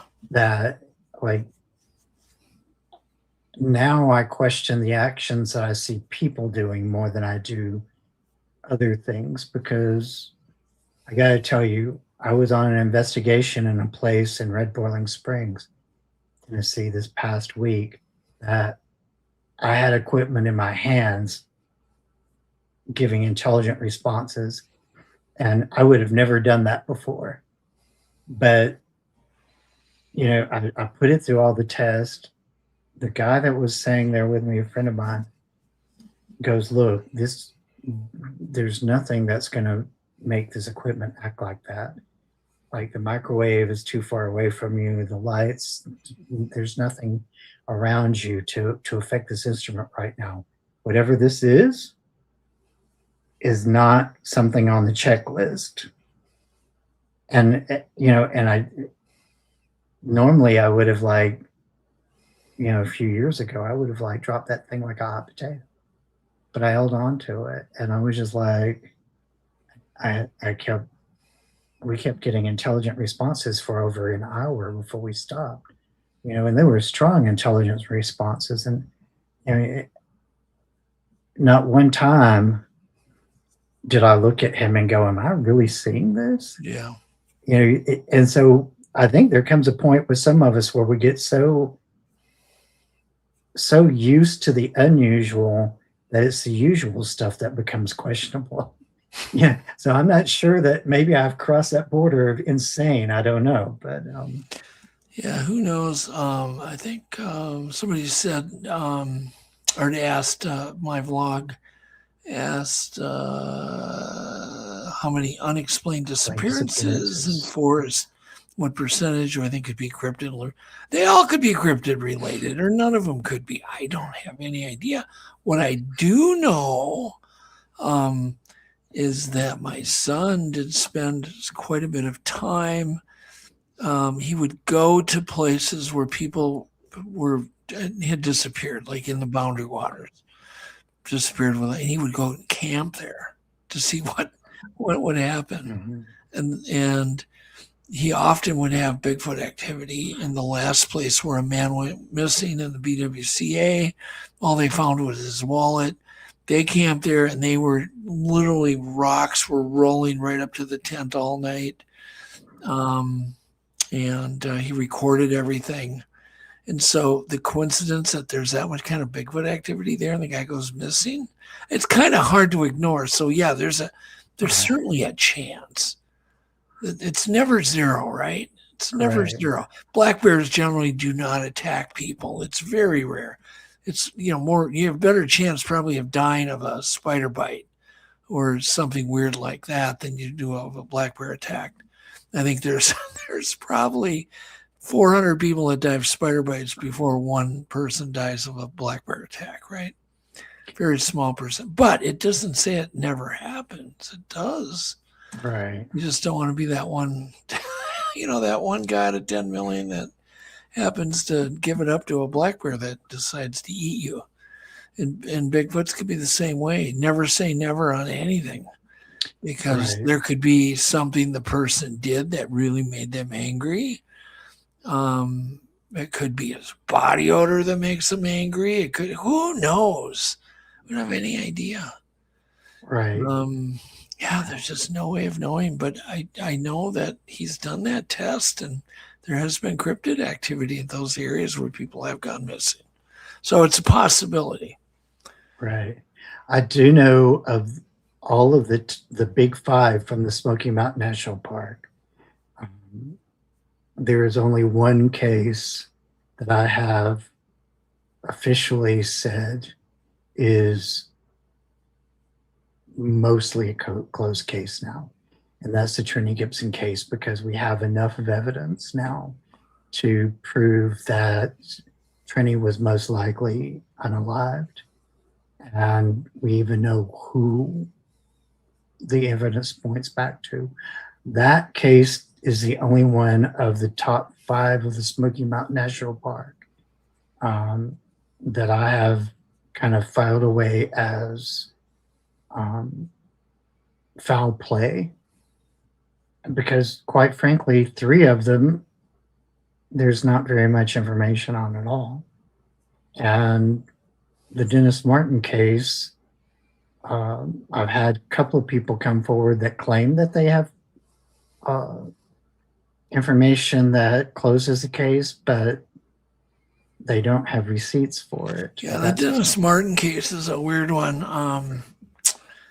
It really is. I find the fact that somebody would just take their eyes off somebody for a few seconds and they're gone. I mean, there's been cases where a husband is walking the wife to the restroom at a campground. They turn around for 1 second, the wife's gone, never to be seen again. My mom used to tell me stories of people in England that would be walking down the street and disappear. And there's several cases like that. It would scare me. And the idea of disappearing in the woods over a split second is quite weird. And maybe it's portals, they drop into, or a dimensional thing. There's so many possible explanations, because there have been a few people that all of a sudden found themselves walking on a trail they really knew well, and all of a sudden they're like, "Where am I?" They're off the trail, they're in the middle of the woods, and they're freaked, and they just stay put. They've lived to tell their story, and that's all they can tell. They say, "Hey, I was on this, the Appalachian Trail, and I know I've walked it like 5 times, and all of a sudden I found myself in the, and there's stories like that." Right. Right. Like, there's honestly I have not walked a lot of the AT, but I can tell you the area that I have walked it had a vibe to it. It had a vibe to it. And it was over near the area where Trini Gibson disappeared at. So I'm not going to say that there are things about that area that are not, that everything's just as it should be there. For one thing, it's way too quiet. I will say that, or it was that day, especially with people around. Like we weren't that far away from the parking lot. Well, where do you what part of town do you live at? What state? I live in Tennessee, and I actually live on the outskirts of Murphy. Well, how have you escaped the Tennessee accent?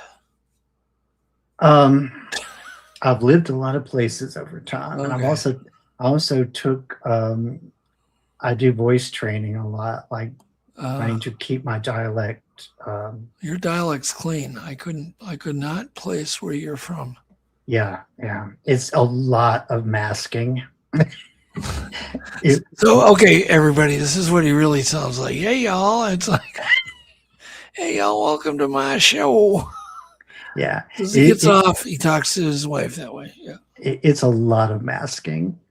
And I think that's the joy of being me is I try to keep a very like kind of blank slate most of the time, because the ideal is I want people to identify more with the work that I'm doing than with me as a person. Because honestly, I feel like that's more important a lot of times, especially the research. The research part of it, I tell people all the time, the reason why I'm doing research and investigation at this point and still do it and doing the podcast is for future and current newer researchers to come around and go, that's an interesting idea. Let me take this and see what we can do with it. Because I feel like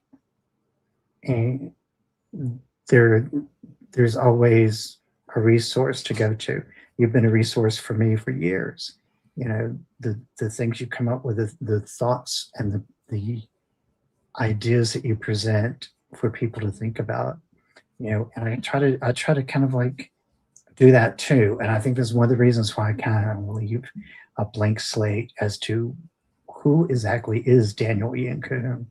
Because again, it's like for me, I don't want them to focus because I can tell you some crazy things about my own personal life and experience that people would get very obsessed with wanting to know more about. But it's not what I want to leave people to talk about at the end of the day. Let me ask you this because I know literally, Doug, I could spend weeks asking you questions, but it's just again following you for as long as I have. I think it's very important. You have a very good insight on things. Let's talk about the dreaded subject of AI for a second. Can AI actually help analyze evidence, or does it completely complicate things? Well, right now it's quite interesting because two people can plug in, for instance, a sound file, supposed unknown sound, maybe Bigfoot, maybe not. Plug it in, they're going to get two different answers because it depends on how your AI is kind of.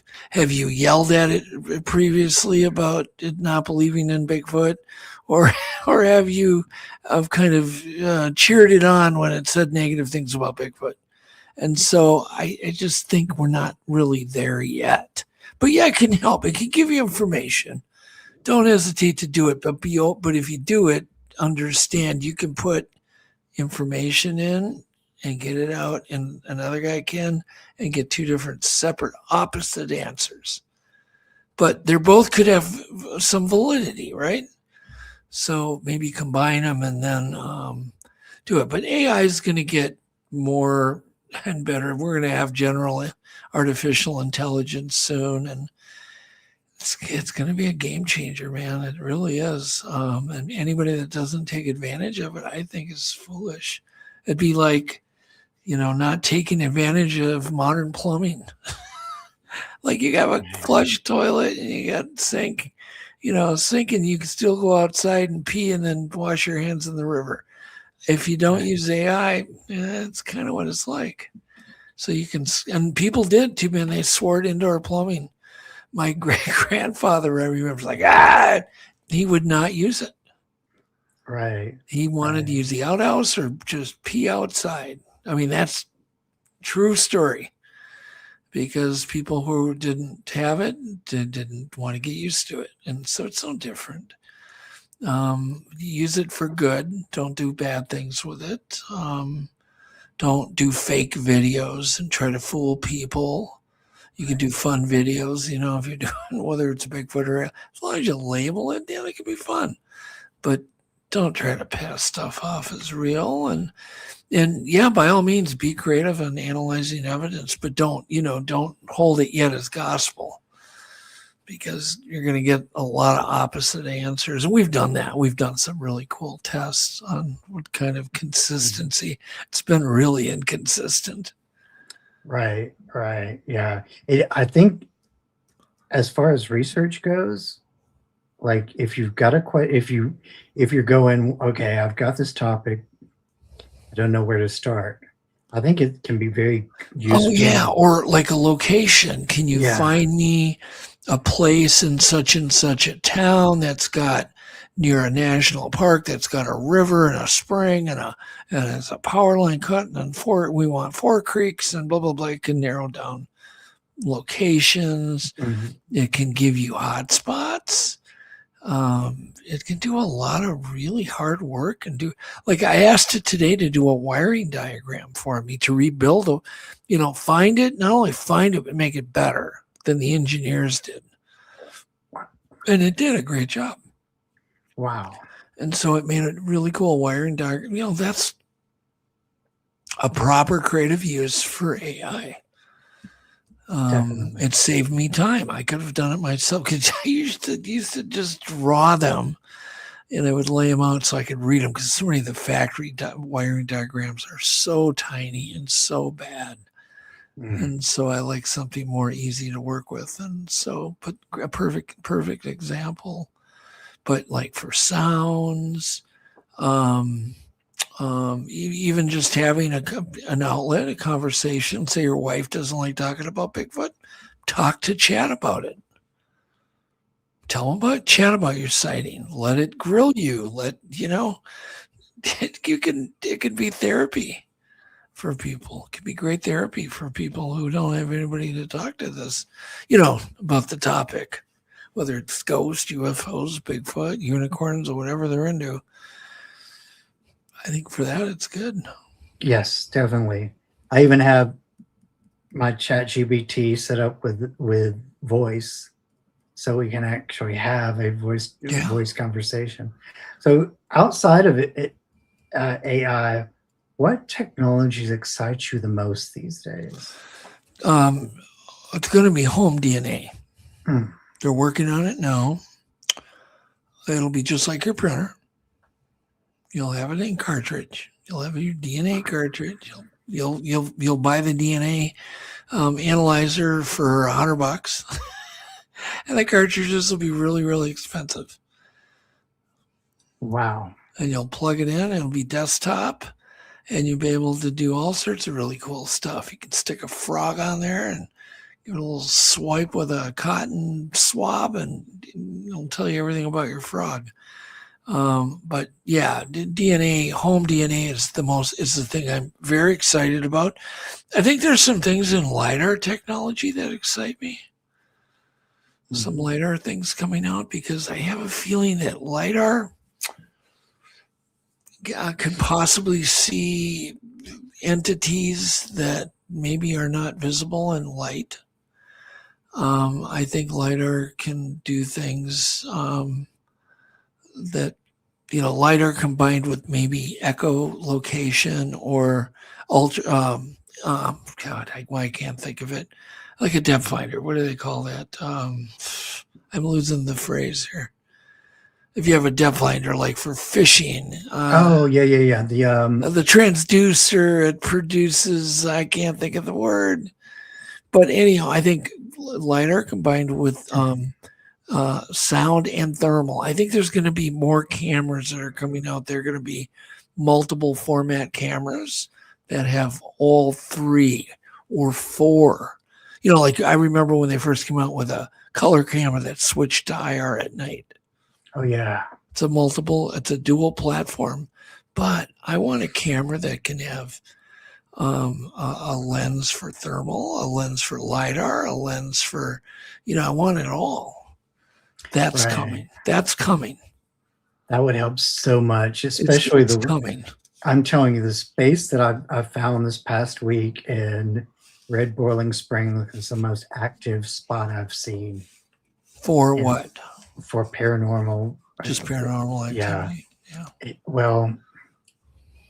It's something. It appears to be paranormal. I think we need a beast just called something. I'm serious. I'm not pulling your leg. Yeah. I think we need a name for a thing that encompasses everything, and we just call it something. There you go.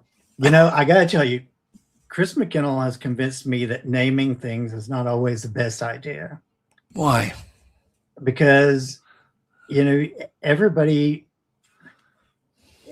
to name things is almost like the only way that you're ever going to understand it is you got to give it a name first. It gives us a way to communicate it quickly about something. Like, for instance, the stink never had been named. So I just went, I'm calling it putrescine. That's accurate. Exactly. But there's no name for it. So I call it putrescine or Sasquatch putrescine. It at least gives us a name.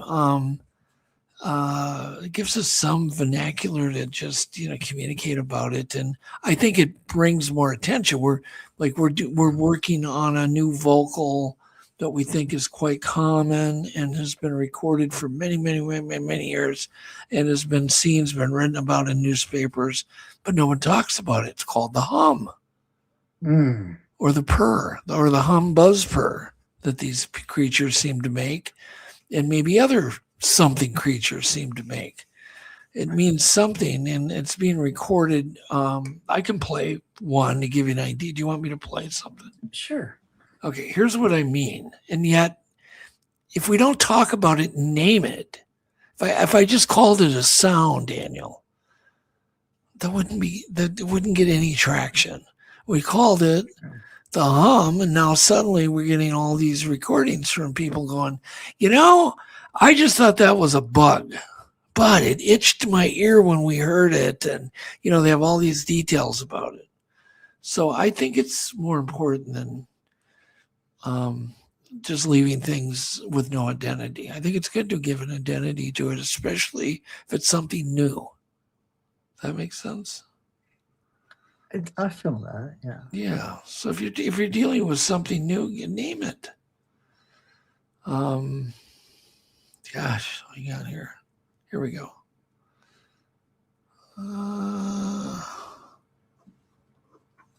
Okay, I got two of them. We recorded, many hours, and I like it because when I can finally record my own. I'd heard about this before we recorded our own, but when we heard it on our own recorders, we went, oh, now we get it. We just got the same thing that so-and-so got, and so-and-so got, and so-and-so got, and we got it for 2,000 miles away from them. So that's kind of it's the start of science. But here, let me play this. Oh, I think I played the wrong recording. Hold on. That is one, but it's not the one I wanted. Oh, man. There it is. All right, here we go. Let me turn it up.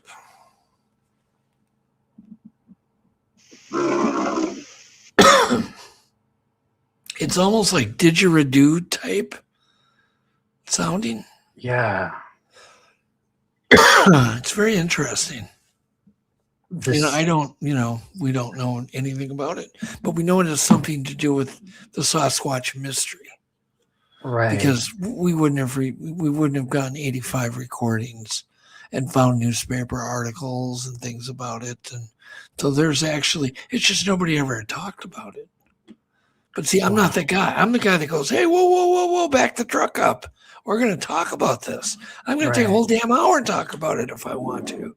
Right. We're going to make a big deal out of it to bring it to people's attentions and then let them see if they've got any of this on their recordings. Sure, heck. Oh, they just kept flooding in. There's a whole chapter of it in David Ellis's new book called Unknown Sounds he's working on. It'll be a really cool book. Wow. So anyhow, but that's the kind of thing I like to do, new things that have names. I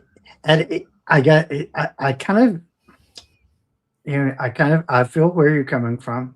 I get excited about the idea of people like finding the commonalities throughout, because we've talked about how in some places, the Bigfoot culture is a little different than in others. Some places they're more aggressive. Some places they seem to be more open to, to at least appearing to people and not being aggressive. Apparently the dialogue is different in different places too. I just don't buy any of that. To me, that's all unverified crap. Yeah. I'm not saying nobody has mind speak. I'm not saying that, but there just hasn't been enough info for anybody to stake any claims about dialogue. I'm sorry. Now we're really, that's the stuff that really gets me. When I say dialogue, really?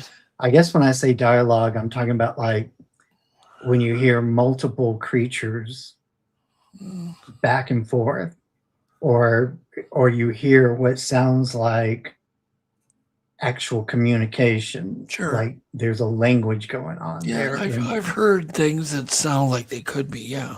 Absolutely. Yeah. So, now, do I believe that Bigfoot's going around having conversations with people? Probably not. So I hear all sorts of stuff like, they know the human language. Maybe they do. I don't know anything, but that's what I'm saying. I don't think we know anything. Anybody to claim, oh my God, okay, that's the southern dialect and that's the northwestern dialect. And like, Right. come on, nobody's that knowledgeable. I will tell you, Barb Hartman has got some interesting audio recordings over her security cameras before, and there's a couple of them where if you listen, it sounds like they're actually saying Barb. Saying what? I'm sorry. They're saying her name, Barb. Oh, I see. Okay. You know, and it like I've gone back and listened to that when she posts these, because I'm like, okay, maybe just that's what I'm expecting to hear. No. Yeah, I mean that is a real thing. You know, have you seen the green needle test where the voice goes green needle and then there's the other thing, but it's the same exact recording. And whatever you're reading, that's what you'll hear. Right. Have you done that on that? I have. It's audio pareidolia, and it's a real thing. Okay, I recorded. We had a bunch of surveillance cameras set up at Snowgrove Lake, and in the middle of the night, I hear rock hitting one camera, then I hear a rock hitting another one. All of a sudden, we all hear talking. Sounds like English language coming over one of the audio recorders on the camera live. We're monitoring this live, right? And we hear this. Hold on here. I'll play it. Here it is. It's short, but it's very clear. It's very clearly talking. I just don't know what it's saying. You can hear whatever you want. All right, so listen. All right, so listen. All right, so listen. I mean, I hear. I can talk with you. That's what I hear. Right. But I'm like, well, it just can't be. But I'm going to tell you, you should have seen Five Guys Turn White. Like the blood ran out of her, because we're listening to this live and it's right outside the cabin. And this thing is talking into our microphone. And it was live, like freaky. And it sounds like, doesn't that sound like human, like English? It did. And it had that very, so kind of Native American, like broken English almost. Well, not only that, but it had a very, like, it was almost transmitted sound to it. Yeah, could be.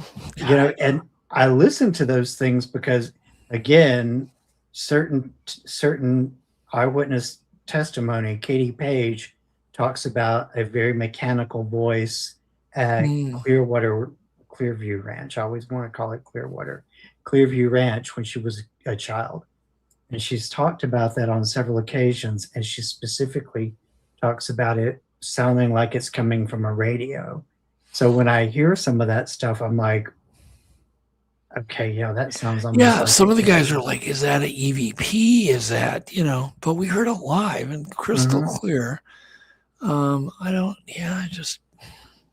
I have no opinion. I sent it to David Ellis right away, and he came back and he goes, oh man, this recording is really amazing, because there's a lot more to it than what you're hearing. Right. But I'm still freaked out by even thinking about that. Was that a Bigfoot actually communicating with us? Is that word talked? Is that what it's saying? Or is it something like David says, no, I saw switch you. That's what he hears. I don't hear that. I hear I'll talk with you. Right. Want me to play it one more time? Here it is. All right, so listen. All right, so listen. Yeah. All right, so listen. Yeah. And see, again, though, I have to tell you, like, you hit on something really important. Like, with some of the investigations that I've done, people have pointed to everything from voice recordings to EVPs, whatever they've come across, I have only heard 2 that were undeniably, clearly, like, you, in all honesty, the one sounded like it was the person speaking was right next to her. The problem with that is the person speaking had already been deceased when this recording had happened. And yeah, what do you make of people? And I've had this, like, there's a very dear friend of mine who I just trust the guy with he would never lie in any circumstances. And he claimed he went to a place where they were going to tear this building down. It was the last night before they tear it down, and they were building like a new hotel. And he goes there and he runs into his uncle he hadn't seen in a long time, and he visits with him for like an hour and a half. Mm-hmm. Goes home and mentions to his wife, "Oh, I saw Uncle, blah, blah, blah." It's like, he's been dead for 6 months. Mm. And it's like, that is really a freaky situation, right? I don't know what to think of those kind of deals. Look, I know personal experience. When I was living in Oregon, I was living in a house with somebody who passed just before I left Oregon. And I came here to the Nashville area. I was working in a grocery store at the time. I was doing my job, and I happened to look up, and I saw him standing there at the doors. He didn't look my way. He didn't say anything. He wasn't even dressed in the right clothes. James would never have worn anything this man was wearing, but it looked exactly like him. And I kind of turned away because I realized I was staring, and I was like, I don't want this person to think I'm just staring at them, and that's kind of weird. And then I turned back around, and he was gone. And so me being me, I darted out and started looking around to see if this person was still in the store. No trace of him. I even asked people that was working in the departments around me. I said, "Did you see da-da-da?" and described him and everything. And this was a physical, like, solid person standing there. And so when we have these situations like that, where you're confronted with something that's so tangible. I mean, he looked tangible, and yet he literally just disappeared when he walked around the corner. I'm like, we had an almost exact thing happen. We were at the White Bear movie theater, and we're watching a Christmas comedy. Nothing spooky, just a Christmas comedy. And this guy kept starting at the top of the stairway of this theater that, the seating goes up, and he'd come walk down the stairs and go out. 2 minutes later, he'd start at the top of the stair and walk down and go out. 2 minutes later, he'd start at the top of the stair and go out. And finally, I'm nudging Yvette going, okay, there's no way in. You got to come in and go up the stairs. There's only one stairway. It's a small theater, right? And she's like, oh, yeah, that's almost kind of weird. So watch this guy. He just shows up at the top of the stairway, and he walks down, and he's got a Norwest bank deposit bag in his hand. He's got a trucker hat on. He's wearing sunglasses. It's like, there's something wrong here. And I said, if you look really close at his feet, so I'm very observant, his feet really aren't touching the cement steps. And so, so now we're hell with the movie. We're watching The Ghost. And he, about every, 5 minutes, he starts at the top of the stairs and goes out, the top of the stairs, just out. We're watching, this is real time, goes on through the whole movie. Wow. And so the movie is over. I'm like, well, this is going to get interesting. Hopefully we get to see this thing again, this guy. And so we get up out of our seats, and I turn around, the guy's right behind me, and he's smirking at me. He's got a smirk on his face. And I'm like, just keep going. I'm just like, we get out. of the theater, and the two ticket takers grab my arm. Two of them, they just like pull me aside and they go, "We got to talk to you about this guy." And I'm like, yeah, you saw that, right? And they're like, yeah, he just kept coming out, but he never went in. And I said, okay, don't take your eyes off him. And he was kind of standing, he was walking really slow, and he goes around there's a corner, but it's walled off, and you have to just go out the exit. There's no door. So he goes around that corner, he just goes out of sight for a split second and never saw him again. I mean, There's no escape out of that room.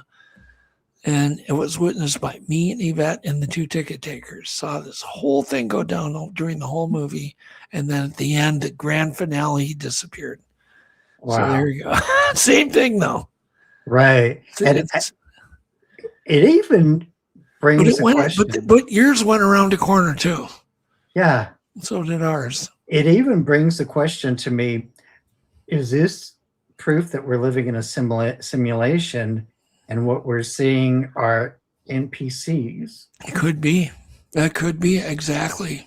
I mean, I don't like the idea. Oh, you know what? I heard a theory this morning. It was really scary. What if you are the only real one and everybody you're interacting with is an NPC? Everyone.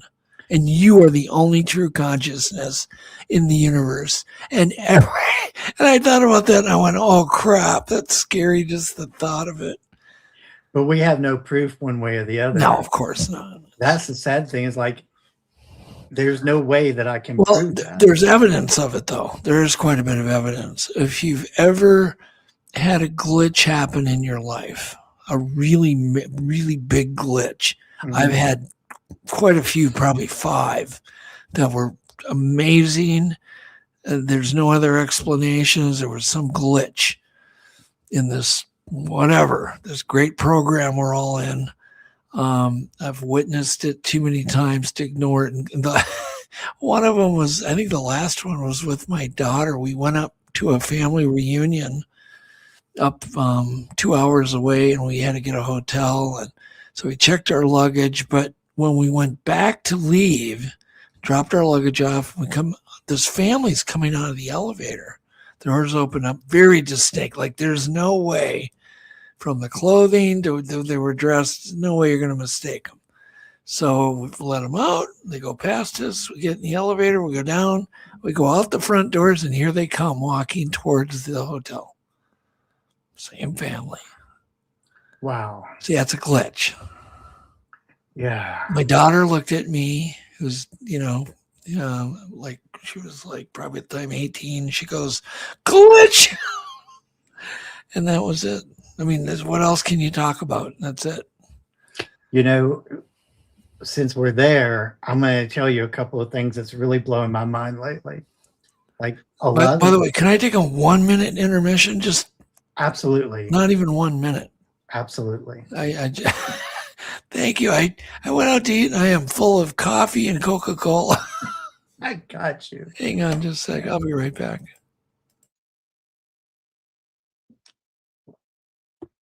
Wow. I got to tell you guys, this is way cooler than anything I've done in a while. And please don't tell my other guests that. I love my other guest. I really do. But this is very cool because this is an experience of a lifetime for me. Because Doug has been a huge influence in my interest in the paranormal, the cryptid community, all those things for a very long period of time. And it's kind of, well, there's no kind of to it, it's actually been very instrumental in how I approach some things now. So this is kind of, I don't know, it's definitely up there in the higher echelons of experiences for me. It'll be interesting to see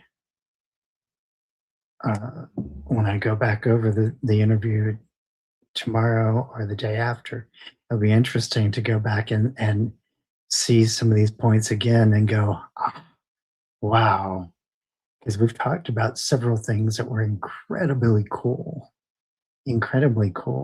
very unexpected sometimes, because this whole conversation where we're at right now is unexpected, but it's good because there's stuff that I want to explore in this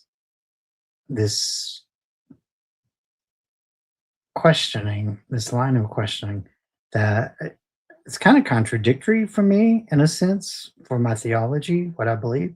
But at the same time, I think it's very important to question beyond what we accept in our lives. I'm Bach. Awesome. So let me tell you, I got there's, when it comes to the idea of glitches and so forth like that, a couple of things have happened recently, like all the Mandela effect things that other That's people remember. fascinating too. Yeah. But the thing of it is I don't remember things the way the other people do. Like on my timeline, there was never a Jiffy peanut butter. There was Skippy and there was Jif. I remember that distinctly. Mandela, the very point of the Mandela effect, I remember him going to prison.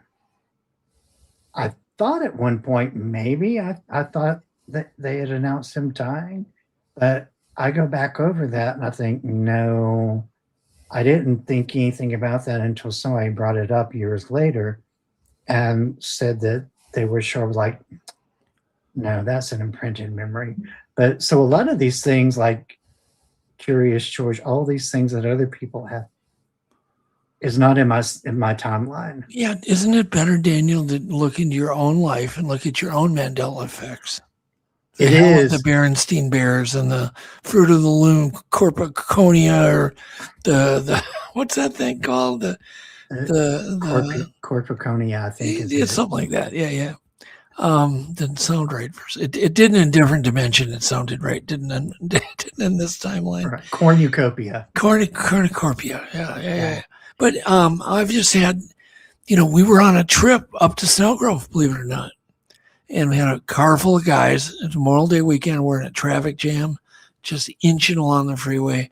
And there's a couple with a 1980 Rambler American, or maybe even late 70s, Matador, I believe it was. Mm-hmm. I mean, you don't see a lot of Matadors. And it was red and it was rusty. And they were going in the ditch. Their car was smoking. The radiator had popped. And they were going in the ditch with a bucket of water to get water for the radiator. We inch ahead. They're behind us. And we inch ahead, and there they are up ahead of us. Everybody in the car yelled glitch. All of us did, because there they were again. Same scene played out. There's no way they could have done all the things, got their car buttoned up, merged back into, then it couldn't have passed us. We had the same car alongside us, for mile after mile. And there it was again. So those are the kinds of things you got to be observant to see sometimes. Mm-hmm. Or notice when you come to a stop sign in your neighborhood. Do you see people crossing every time? But look left, look right. You won't see anybody ever. How are they always right there when you pull up to the stop sign? All these pedestrians, right? Is that, you know what I mean? Is that a coincidence? Are those NPCs? They're just there for you, just to get in your freaking way. And so those are really interesting things that you have to think about. Right. The thing that's really messing with me, though, is that there's two Mandela effect things that have been brought up recently that does resonate with me, and it's really messing with my head. The first one was the Bible verse that talks about the lion and the lamb. Now, I know growing up, I heard songs that talked about the lion and the lamb. And, a lot of music, worship music, is taken from scripture. And all of a sudden now, it says the wolf and the lamb. And I'm thinking to That's- myself, okay, well, maybe it's a weird transitional thing from the translations. Maybe they finally corrected something in the Look, translations. you got to trust yourself. If it feels odd and it doesn't the way you remember it, it's probably a glitch of some It's sort. probably great. And Trust yourself. the other thing is Osteen and Olstein. The man's name changed overnight. And everywhere you look, Are you talking about Joel? Is it Joel? Yes, First name Joel? yes. Before the last few days that I'm aware of, there was an L in his name. It always has been. Yeah. Now, no matter what resource you go to, there's no L in the name. Yeah, I remember an L in there. Sure. Absolutely. And I am totally freaking out because this is the first time that those two things are the first Mandela effects that I can personally say I know is changed. I doubt that. Have you ever lost your wallet? Misplaced your keys, and all of a sudden they're like, what? That's where I looked there. Or, those kinds of things. Or even the missing people seem to be a Mandela effect because they'll search an area. There's nothing there. They'll come back and search it again, and there it is. There's the clothing neatly folded. Is that really a Mandela effect? I think it is. A logical glitch. I think it's the same thing, a glitch. They talk about right now they're computing in 11,000 different dimensions. Mm-hmm. So literally, we could be hopping from dimension to dimension to dimension to dimension and never even know. Dave Schrader, you know who Dave Schrader is? He freaked me out one day. We were talking. He's like, well, what if when you die, you don't know you're dead and you just wake up, your life just continues in another dimension. And I went, oh God, it could be, it could be true too. There could be so many things happening. In other words, I really do believe time is very nonlinear. It's just very nonlinear. I don't think it's as linear as people think it is. It's fluid, it's not linear, and I think things can warp it like a magnet can warp iron filings. I think that there's things that happen. Look at CERN. God knows what they were doing. Right. Or the Fermi lab up in Minnesota here by me. They got this mile down deep. It's a mile straight down and through rock. What the hell are they doing down there? Right. They always have these little real lame explanations. And I'm like, really?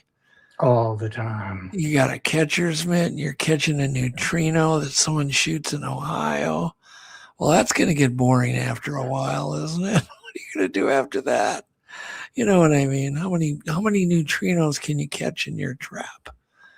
Right. I don't think these CERN knows what they're even messing with.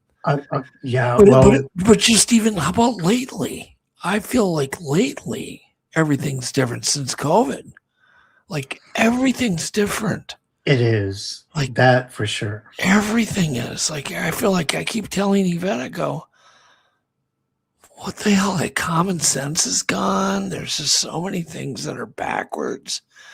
I don't know where to stand with it. Well, suddenly I guess we're going to be a communist country now and everybody's supporting it. And I'm thinking, what's going on? Just things like that. So do you feel that there is a similarity between a shift from COVID to now, the same sort of similarity that happened from 9/11 until a certain point? Yeah, I do. I feel some of these big milestones, there was some major shift because it isn't like that one event changed and that event was isolated. It's like that event rippled through time and changed the entire world. Right. Does that make sense? Like COVID changed. Yeah, we know it affected the whole world, but there shouldn't have been any reason we just go back to normal when it's over. but nothing's normal anymore. Everything's different.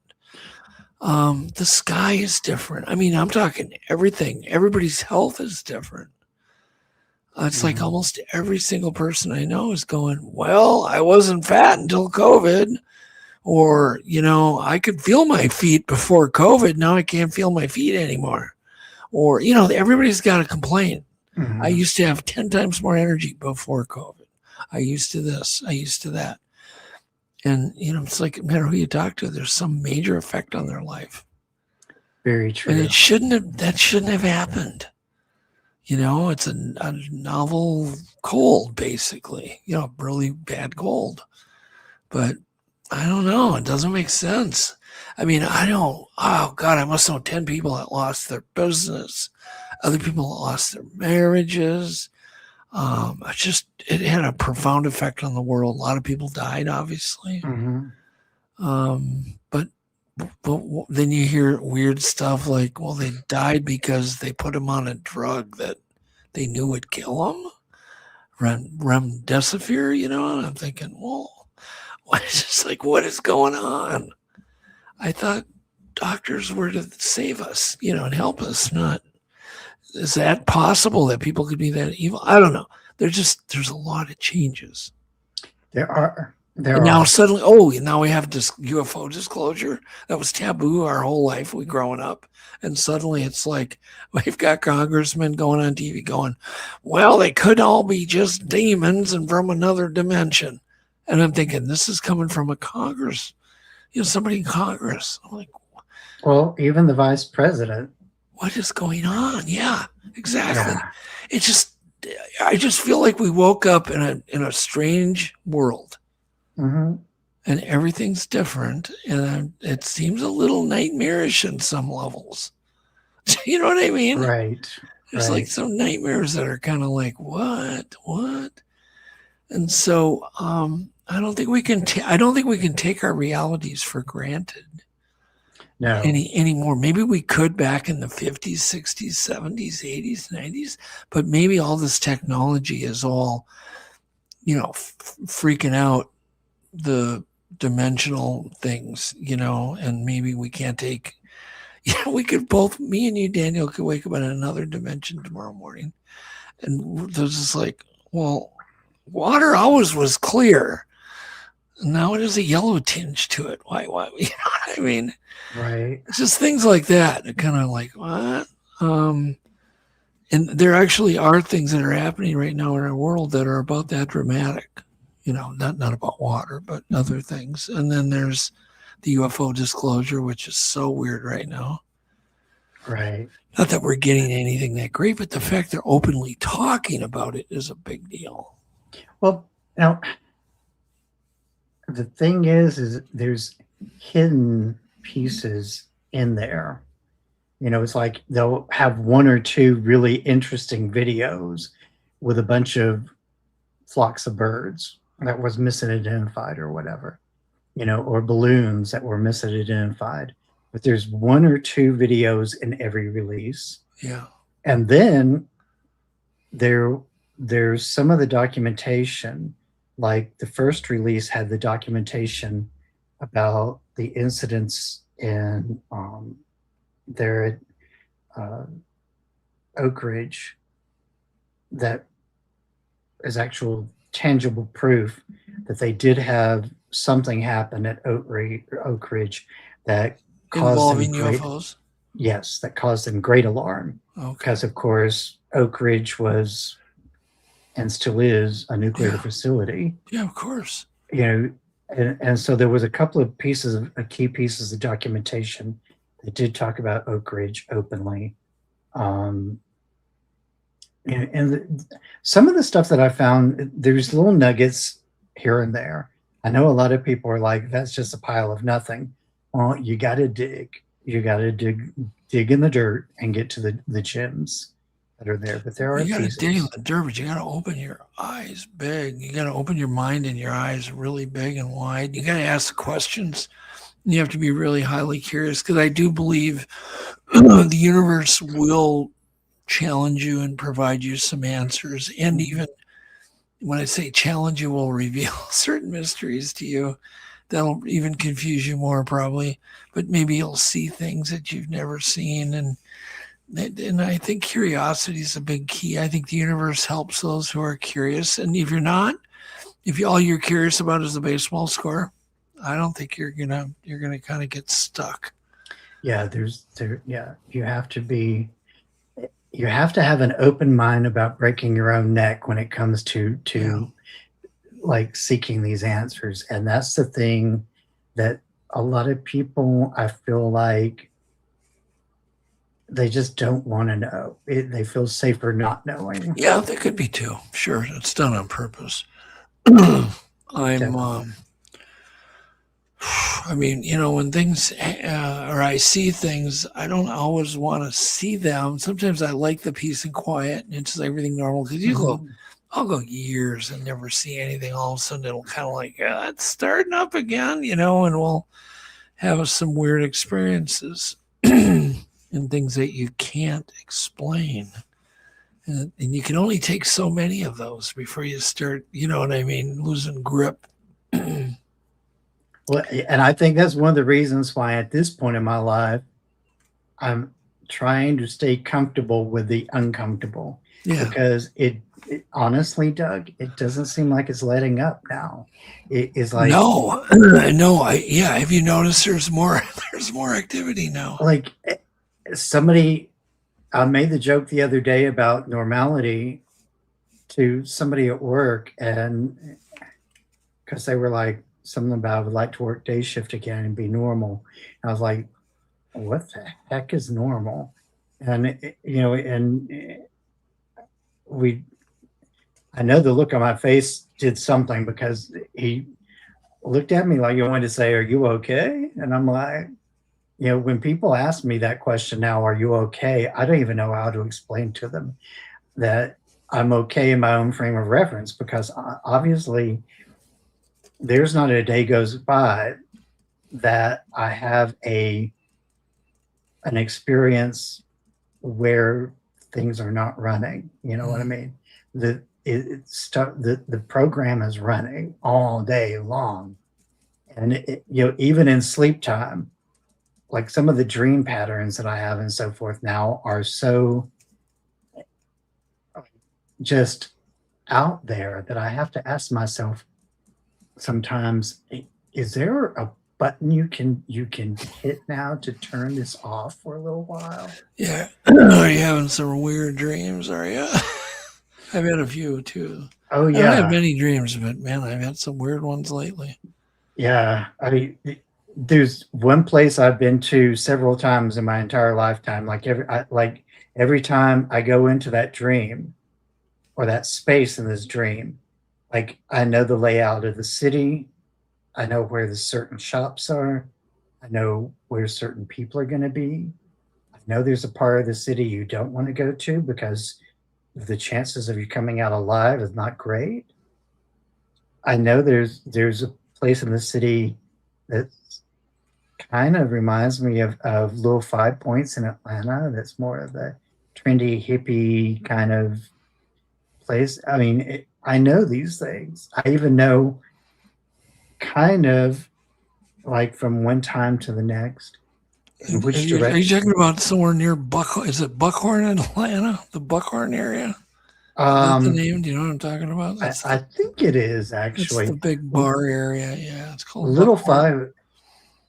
5 Points is more like the grocery scene from Driving Miss Daisy. That supermarket back then was actually a health food store called Sevenanda, and it was in the Little 5 Points area. They did a wonderful job of redressing that whole area for that movie. But yeah, this is the place that, like, back then all the goths and punks and hippies and all the new agers hung out, and it was just a lot of there were bars there because there was bands always playing during the weekend and so forth, but it was a shopping area, it was a eating area, it was a lot of things. But it was definitely the subculture area to go to. I feel like it was near the Buckhead area. Buckhead, that's it. Yeah, I said Buckhorn. Yeah, Buckhead. I feel like it was somewhere in that area. It's been a long time. For But me, yeah, like this area was kind of like that, but more a little bit on the upscale side, where Low 5 Points was definitely not so much upscale. But yeah, like I know the area, the layout of this area very well, and it's always the same characters in this dream. And I've had this dream on and off for years, where I go into this place that does not exist. I don't think it actually exists. But it's so weird when I tell people about that, they're like, I feel like I'm talking about something, some alien experience, because apparently this is not common in most people's world. I don't know. yeah, I mean, I'm sure we've all met people that have never had anything ever happen. They've never seen a UAP or a UFO or a ghost, or they've never heard a weird sound. They've never heard anything go bump in the night in their home. That's it. It's just life is normal. I don't know what to tell you. So a lot of times I try to find out what's their nationality, what blood type do they have, how are you brought up, because these people have to listen to a guy like me and go, holy crap.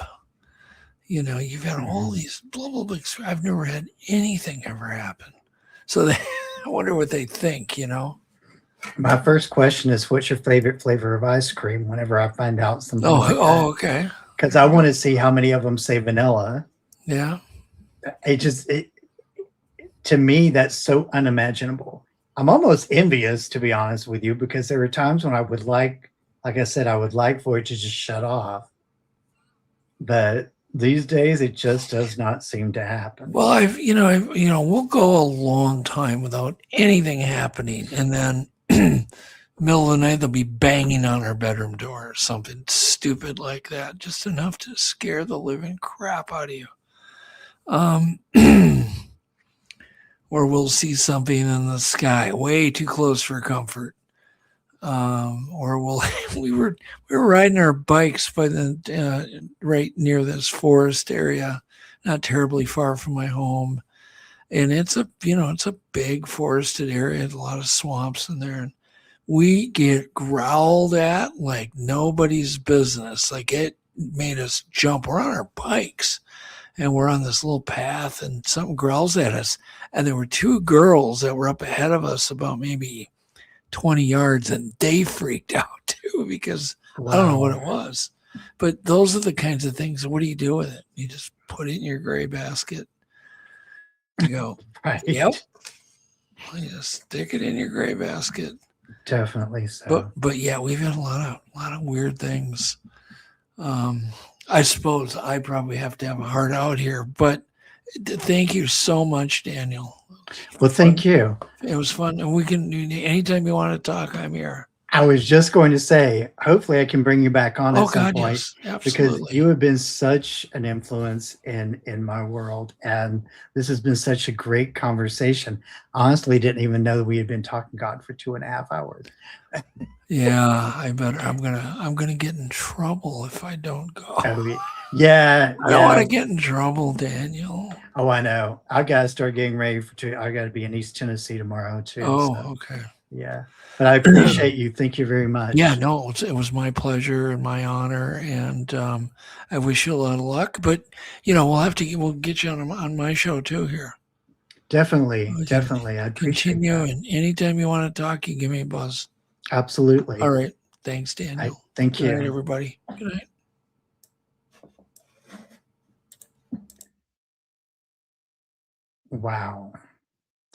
Wow, guys, I did not realize we had been going for almost 2.5 hours. Incredible night. I appreciate Doug for coming on. I appreciate you guys for hanging out with me for this long. There's still 12 of you watching me right now. So I appreciate it so very much. Next week, I am going to be at the Bigfoot and Wildman Conference in Memphis, Tennessee. But I do have plans to, before I go, to have a show set up for you guys next week. It will probably be, it's obviously going to be pre-recorded. I've not got a guest on for that night, so I'll probably do a topic thing. The week after that, though, I will be having another guest on. And this is actually somebody who's a husband of a friend of mine who is here in the States right now, but he's from the UK. And so for about the second or third time in the history of our program, we're going to have somebody to come on and talk to us about their experiences in the United Kingdom. And it will be a great opportunity because we're in the same time zone right now. And it's a very unique opportunity to be able to see that.